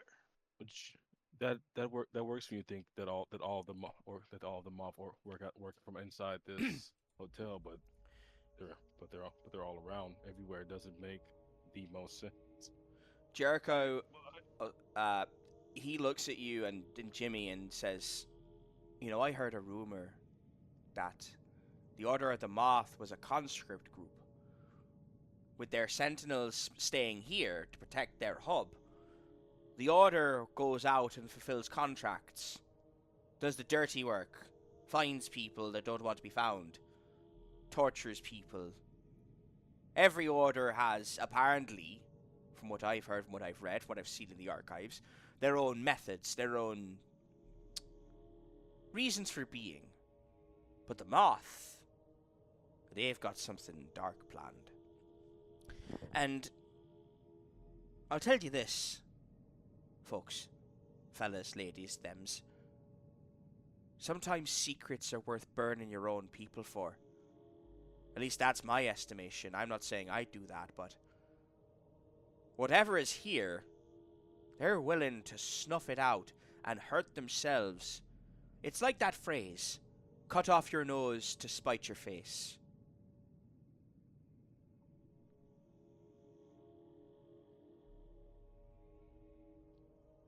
Is that an Irish phrase? No, it's English. It's an English phrase. Cut off your nose to spite your face. Oh. Okay. But it is Irish. Yeah, sorry, I didn't realize you were asking that in character. It's from the it's from the old country. It's a way of saying sometimes to stem the problem you have to cut off a limb before the infection spreads. I see. Fair enough. Also, this communication tower is still here. So For now. Yeah, for now. That's a better question as to why this one's still here, though. Mm-hmm. Krista? I fear what would happen in this case if the moth finds the results of these experiments that they're searching for. We're just petri dishes. They plant the seed and don't watch it grow. They just come back when it's done and collect that information. I've seen so many people die, and it sounds like you have too. It'd be nice if we got some revenge on him. And as he's talking, you guys notice the crickets have stopped. The sound is gone. And you hear the sounds of several boots hitting the dirt. And outside. And you know there's no gravel out there because you were just walking on it. It's wood. But there is now suddenly gravel. And these big footsteps walk around the windows, which are all you now know that the light on the outside wasn't showing you, but they're all boarded up, if you will, like with cardboard and stuff. And you hear like, "This the one, Bill? Looks ready to me." And Sackerboy says, "I reckon it is, Jeff. Let's get her done." and they start making knocks against the window. And some pretty horrible noises. It reminds you of what you heard when in your very first adventure, but there is something more calculating behind it. When you faced those creatures, those skinwalkers, they were somewhat sentient beasts that borrowed voices. That's not what this is. Whatever this is, it is... You all get a primal sense run through your basal ganglia that tells you that you shouldn't look upon what is out there under any circumstances. And that if you do, that's it. That's game over for you. It's like an instinct to, you know, when someone's behind you, to turn around, but you don't turn around. But that's happening as you guys are talking. Teaching out of character real quick. Mm-hmm. Did we ever get this gentleman's name that we've been talking Nope. to for the last 10 minutes? Okay. Nope. No. I was just double checking. I didn't You haven't asked yet. To be fair, there hasn't been a moment to ask, so it's fine. I know. I've been referring to him as the man in my notes. Mm-hmm. I was just wondering because I thought maybe I missed it. I was Nope. like, did I miss the name? But okay. You can ask anytime. You can ask him anytime. Back in character. Mhm. So we instinctively know that we're not supposed to look at whatever's outside the window, right? It's like a primal thing. Like, you're all creatures of some kind. You're a Sasquatch, 2 humans, and an angel. You all experience fear. All of you know from that time when you were not the creatures you are that there is always something out there that can kill you, and that hunts you. And that is what you're feeling right now. And it is I would say it's debilitating. It is an overwhelming feeling of I must not engage with this thing. Okay. Yeah, I think- So, good. Sorry. I was just gonna say, I think Callista's feathers are, like, ruffled at this point. And they seem a little bit more uneasy, but they ask the man, like, when do they ever go away? Oh, they do. When they've gotten someone to feed. You know, I have a theory about the experiment of this floor. I don't think it's just madness inducing into people. I think they're part of the experiment.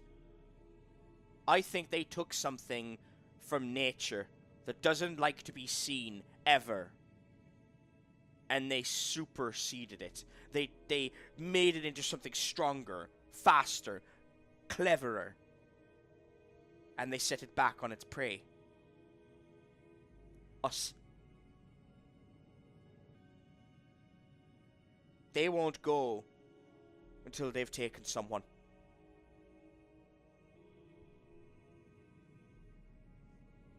What do you guys want to do?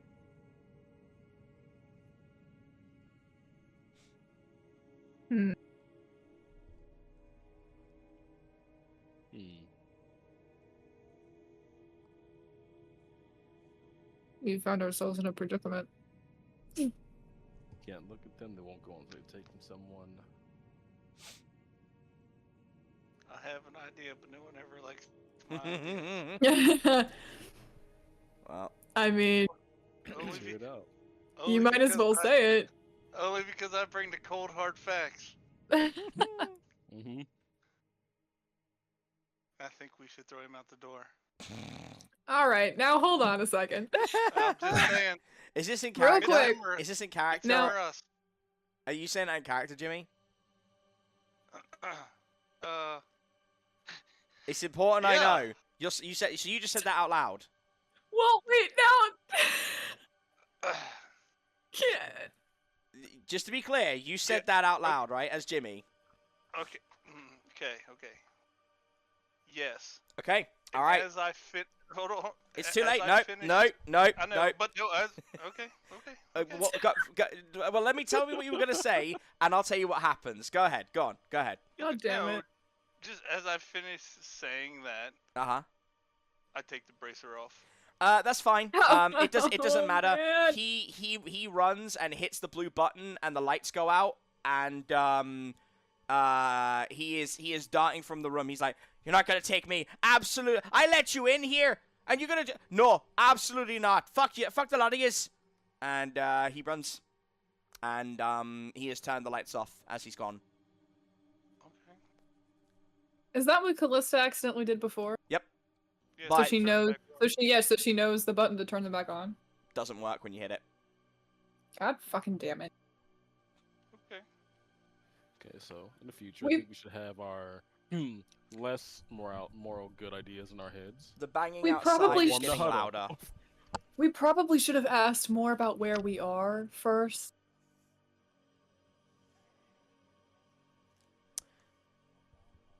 That the banging is getting louder out there. Flebs, do you have another flashlight with you?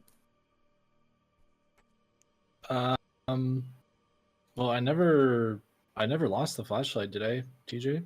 That I You should summoned have from it my in your, juju you bag? should have it in your notes, bud. Yeah, it's If- in my juju bag. Let me just pull it out real quick and turn it on. Also, it might be a great time to prove you don't need the book. Do you know a way to get? Does Flebs? Do you know a way out of this? Do you know what any way around these things? I've read about this sort of thing. Yeah, Flebs got an 8. So on an 8, Flebs can. Oh god, I always forget this. Sorry, hang on. Yeah, so it's acted the pressure. Yeah. So on an 8, yeah, I can give you the worst outcome, the hard choice, and the price to pay for the information. But I will say, Flebs, you don't have to take that offer. You could just say, I have no idea. But on this occasion, I'm going to give you that.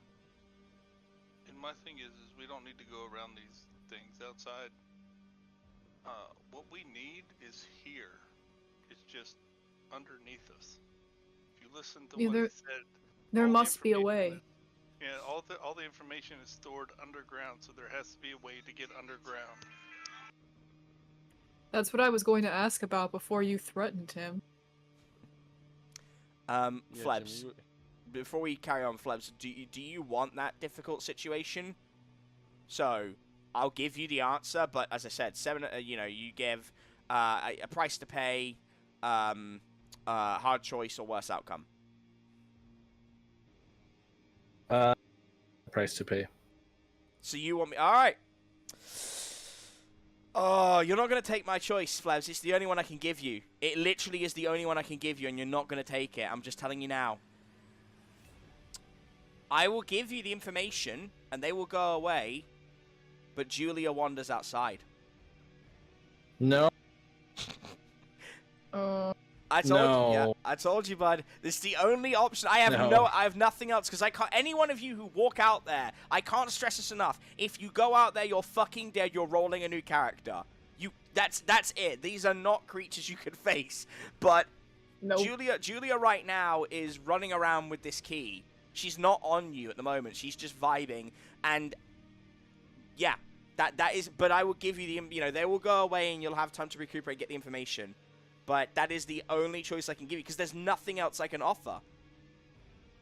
But you don't have to take it. I can't stress enough. I will pass. Alright, there we Yeah. go. Instead Can- of go ahead. Oh no, you go first. So if that's one of the like the ways we can like get them to fuck off. Could I send one or both the birds to lead them away? Jericho, if you do that, you'll never have that bird again. They feed. Whatever they do, I need this to be clear because I don't want to cheat you. They feed off of energy, whatever it is, and I realize that this might be if this was going out to a larger audience, they'd probably crucify me, but otherwise there's no consequence. They feed off energy, and whatever they do to your, because these are basically familiars, even though they're corporeal, they're familiars. If you send one out, it's gone. You can't cast it again. And that might have consequences for your spell casting, because otherwise there's no consequence, but I don't know what that'll be yet. But you could do it. But Of course. Mhm. Go ahead. Could I read a bad situation first? yeah, of course you can. Man, I was not gathering that this is the way it was going to be, but I'm very, very pleased that Chewy made the decision he did. I thought I made it really clear that he was super paranoid, but apparently not. All right, a 6. All right. I wasn't. Yeah. It's fine, dude. I think it's okay. fun. All right, on a I still si- need to level up from before. Oh too. yeah, no. Let's resolve that real quick. Yeah, nothing happens on the readout. Tell me what you've leveled up with first. Actually, let's be fair about this because you didn't. You've just rolled without leveling up your stats. So what are you leveling up?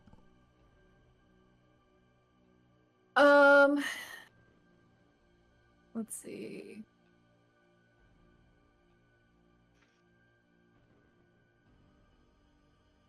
Well, read about situation takes sharp, but I've already done that, so I can't do that again. Like I've already taken up a sharp. I'll take. So Yeah, I'll you're- just take another stat boost. Well, don't forget.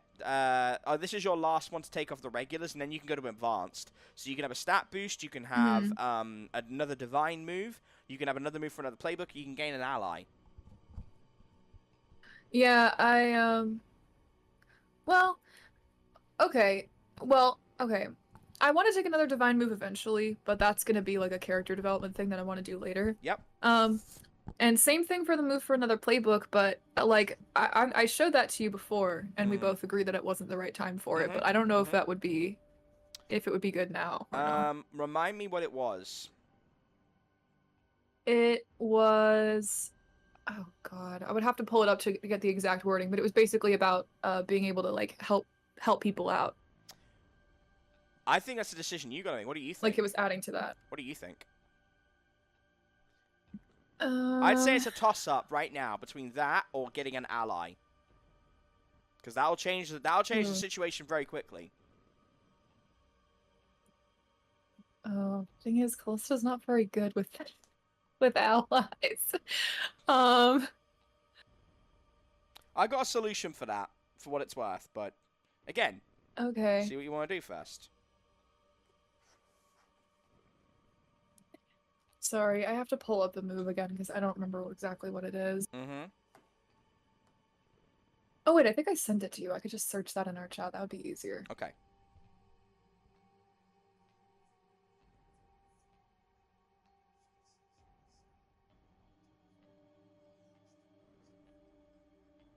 We know for sure like the facility we're looking for is under this radio tower, correct?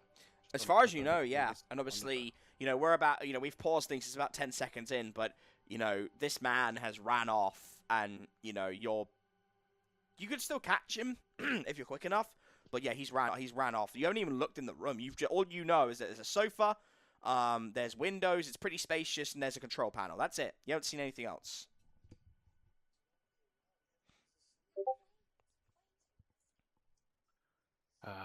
Okay, Callista. Yeah, I don't think that's. I don't think that's worth taking that now. Personally, I know that's good, but I would say next level up maybe. Not that. I don't think that would help you right now, at least. Okay. But again, don't let me handhold you. If you don't want to take the ally, don't take the ally. No, I mean now I'm curious. So. You know what? Yeah. Let's do that. Okay. All right. Does anyone have anything they want to do before this next situation unfolds? Say again. Does anyone want to do anything before what happens next happens? Can do like, is he running? Can we like see where he ran to? Not unless in the first 10 seconds, no. But like if Flebs turns the torch quick enough and you can act under would it be act under pressure? No, because I don't really want to give you, well, it doesn't matter. I won't give you a severe consequence. Yeah, if you act under pressure and Flebs turns it, yeah, that could be your move. If you want to do that. No, I wanted to throw the hammer at him. You want to throw chain on it to retrieve it. Wait, so you're trying to kill this guy now? No, I'm trying to stop him from running away. Yeah, but Jimmy, you don't, Jimmy. Jiminy Christmas, why does everyone think I want to kill people all the time? Jimmy. I don't want Because to kill because you have like Sasquatch strength, and even if you're not trying to, you could just He kill is an someone. NPC. He's an NPC, and if you hit him with that hammer, Jimmy, Okay, it will kill him. You're correct. You're correct. You're correct. I'm not. Alright, He's okay. not secretly a demon. I'm not. Fucking. Well, I don't know that. He could be. You're the He never motherfucker said- who's just turned out to be I'm an Sasquatch. alien, so Yeah, and he's a conspiracy know. theorist who just met Sasquatch. Literally said, let's throw him out. Let's throw him out to the monsters that he just saved us from. So he is terrified of you. He did turn it. Yeah, you did turn it into a I did. Sasquatch. Okay, that you know what? That's fair. Off. That's all right. You know what? That's fair. Well, I was expecting something more. Okay, not some. Did I attempt to find a way underground? That's what I was gonna ask. That if I was under. That's what I was gonna do when I was Yeah. reading a bad situation, but then I failed. So Ah, damn. yeah, Oof. it's fine. All right. So, here's what happens. Callista, you have some contacts in the corporeal realm, and some of which that you really don't want to call on, because they kind of annoy you, or you have some bad blood with them. And one of them that you know of, once said that he owed you a favor. You decided that this is the right time to call in that favor. And literally, it was known as speak his name, and he will join you. And I'm going to give you the name. Second.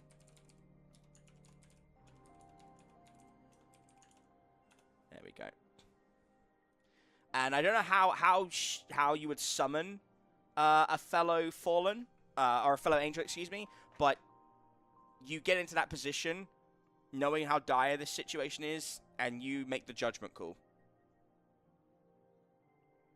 Yeah.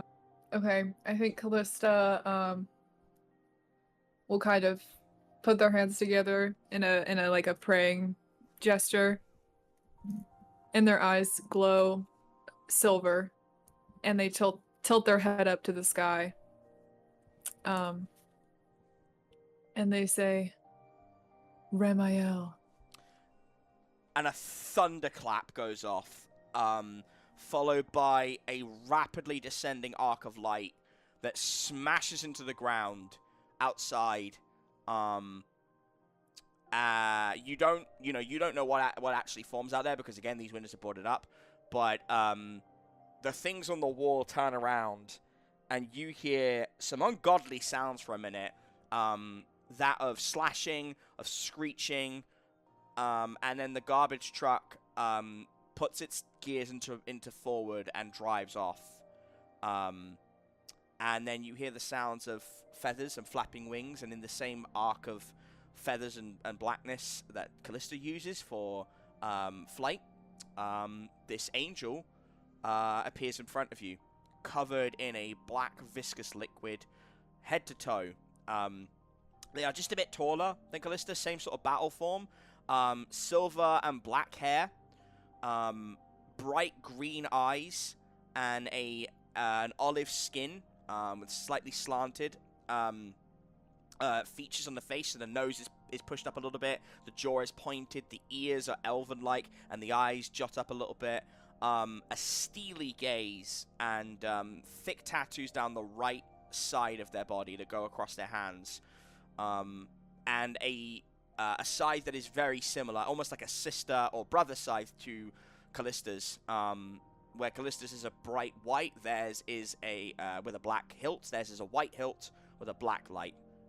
And they look at you, Callista, and they tilt their head, and just kind of observe you silently. They don't say anything.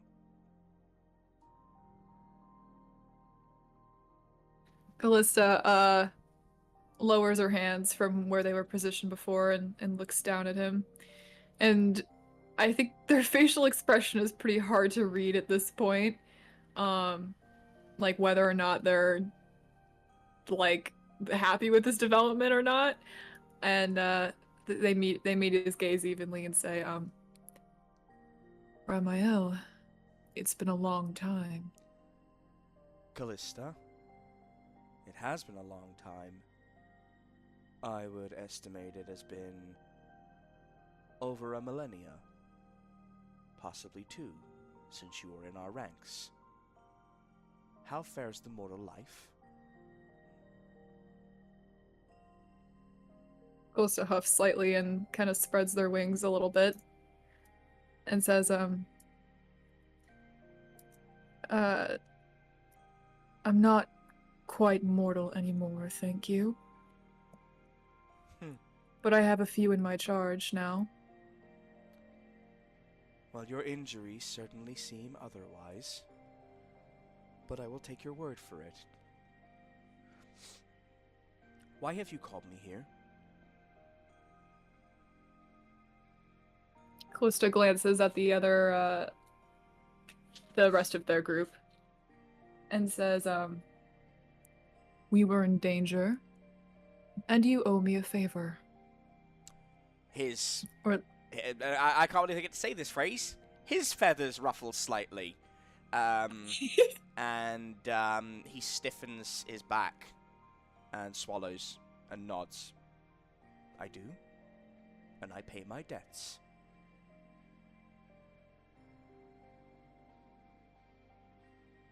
Sorry, I didn't mean to cut you off. She was saying something else. Oh, no, you're fine.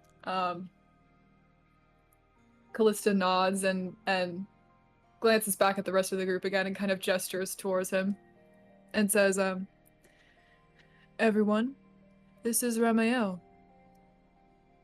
Ramael, these are... She sighs and glances up toward the sky and says, my friends. You've developed attachments. Fascinating. I see an immortal beast, a normal human, an imbued avatar, an anomaly, and you. What a fascinating bunch you are. Jericho, which is Chewy, am I the primal beast? I don't know, but it's confusing. She got us our friends. I know. It's weird. Callista. About it. Callista, you must have been in trouble if you needed to call upon me. Not since the Horizon Step have you needed my assistance. Always too proud, too strong, too foolhardy to ask for another of their kin. Callista narrows her eyes and says, yes, well, I suppose you can say where we are right now defies a lot of those necessities. And he looks around and just kind of muses. Yes, I suppose it does. And according to Michael, you and I will be seeing a lot more of each other in the coming months. You should really reach out. He misses you. We all do. Callista's expression immediately hardens, and her wings like flare out slightly, and she says, that's too bad. He should have thought about that before he banished me. His own expression kind of shifts a little bit as he gets ready to, he kind of senses that you're not needing him anymore, so he's about to leave. He hands you, a token, which has both of your blood on it, and says, well, I think you'll be needing this. It seems you still haven't learned anything. A parting gift Callista. Michael's not the one who banished you. I'll leave you to think on that. Go with God, child. And in a pillar of feathers and light, he's gone. But he's let you keep the marker. So, for whatever reason, you will get to call upon him again another time. But we've just developed some extra lore I wasn't prepared for there. We are, just a side note, we are finishing up in less than 10 minutes. Just I've been keeping an eye on the time. That Chewy's situation was an unexpected development, but You're welcome, everybody. No, You're welcome, everybody. it's all right. We just added in a pretty important part of Callista's lore, and I need to click off Discord because that GIF that you put in, Trevin, it says Reese's Puffs, not Reese's, and it's annoying the fuck out of me. And now I can't stop seeing it. Reese's Puffs, eat 'em up, eat 'em. Okay. Oh God, I didn't notice that either. So I'm gonna say that the man like kind of peeks out from a corner, and he takes a look and is like, "Oh, Jesus, Mary, and Joseph, Father in heaven, there are angels. How about the fuck are you, big hairy lad? Why do you want to throw me out there? Fuck's wrong with you? You got no manners." He has a point, you don't have manners. Callista huffs angrily, and the token like disappears into the pocket place. what's it called? Pocket space. Yeah, the pocket. Yeah, and they turn around and they seem like on edge now after that interaction, and they say, "There will be no throwing anyone out anymore. For the moment, they're gone. Oh, I You're bloody hope welcome." so. Also, that was to Chewy, excuse me. Yes, I know it was. Right. Can we start again, and preferably nobody killing anybody? I would rather not leave you to the wolves, and I certainly don't want to go out there with the garbage bin. But could we start over as long as big fella over there stays the fuck away from me? Please. Joe, you've heard his terms. What do you think? He looks like he has lice. I don't like him. No, he's very well groomed. I'm gonna rip his arms off. Okay. I think he has the. It doesn't. I think he has the right to say that. You shouldn't say It doesn't feel nice being referred to as a pet now, does it? Oh. Callista, are you close to me?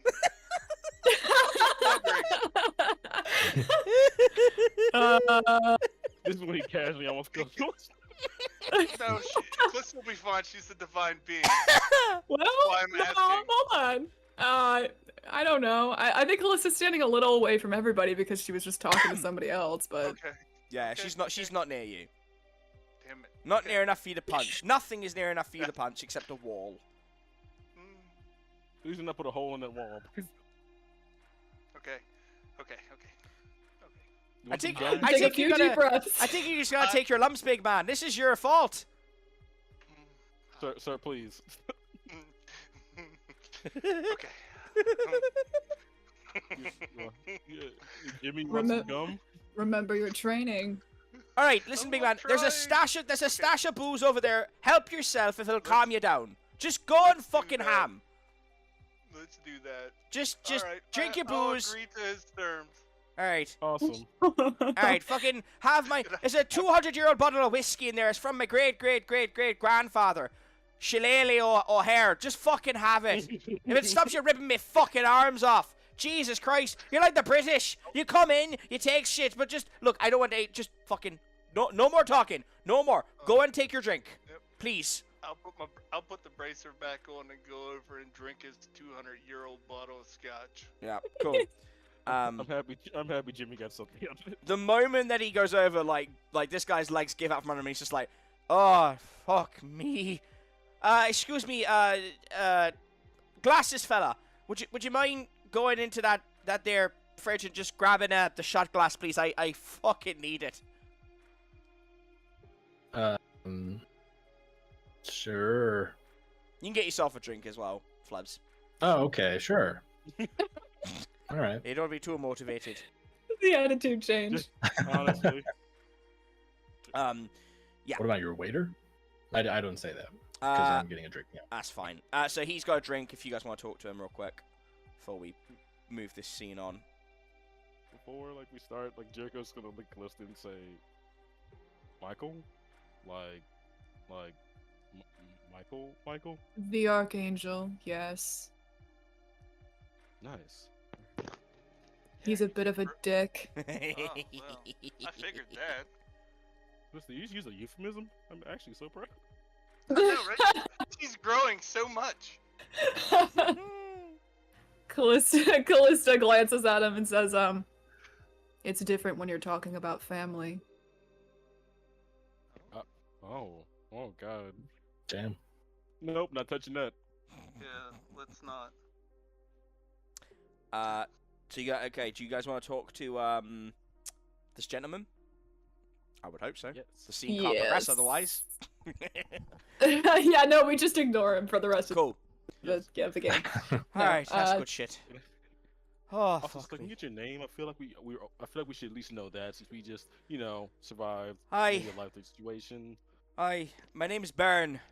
That's Beirne, if any of you are taking notes, for whatever reason.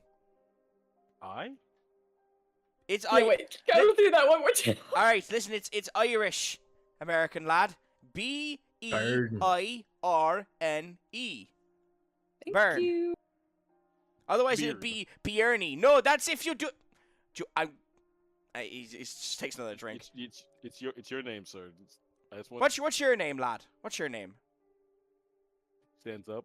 I am Jericho. Oh no, so you're not Jericho. Nice to Jericho, meet you. are you? You're Jericho, Yes. right? I can be everyone. Would you like to be Jerry for short? Would you like that? That's fine. Oh, you're no fun.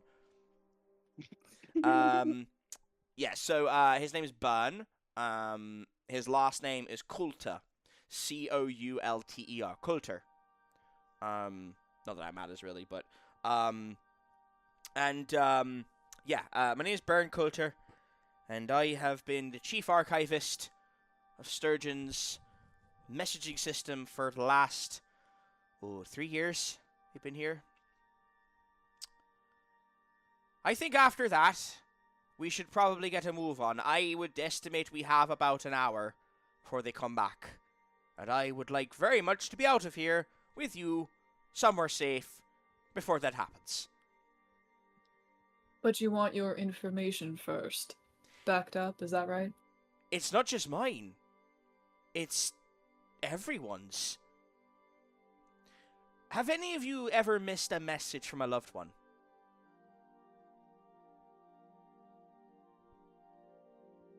Yes. Yes. I'm sure many. Well, Yeah. they're here. Yes.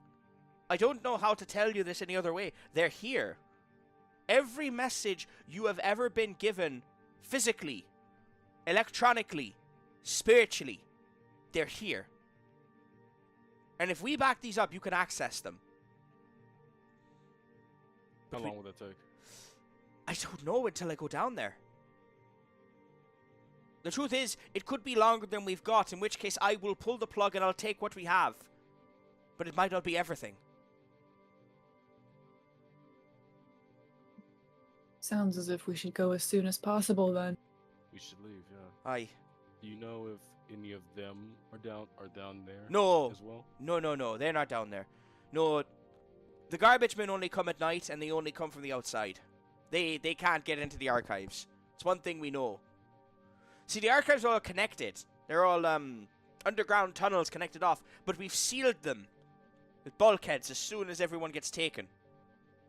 If they were down there, they can't get in. It's a dead man's switch. There's no risk. Okay. So yeah, are you happy to start going down? Were we going down first, or were we moving to a different location first? Or was going down what he meant when he said move? What he basically means is that there's an area he'll lead you to in a minute, which takes you down underneath the facility into, you guys have seen everyone's seen a sci-fi movie, tech movie. There's like a huge archive of communications. Think of it like the electronic version of the Sturgeon archive you're already in. It's electronically like that. but there's a central hub in the middle of it, which is the main computer, which is logging all of it onto a flash drive. And that's where he's going to take you. But if anyone wants to do anything first, that's fine, because we are about to finish up, so... I don't think I have anything else to do. Okay. I'm good. Use Jericho. All right. You guys start going down, and Jericho, I need you to make a weird roll, please, bud.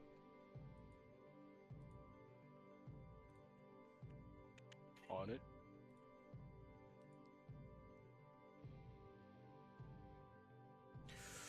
Let's go. Wow. Nice. Well, you're gonna get a lot of information. Okay.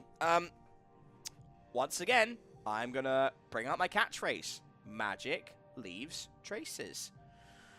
And sure enough, now that the enemy outside is gone, you see a trail that you recognize.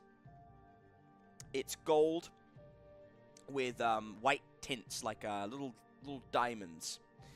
And you know it. You know it very well. And it is leading it's leading you outside. And against your better judgment, you follow it. You don't even talk to the others. You go outside, and you just open the door, and you see, standing by the elevator door, Nishandra, who meets your gaze and says,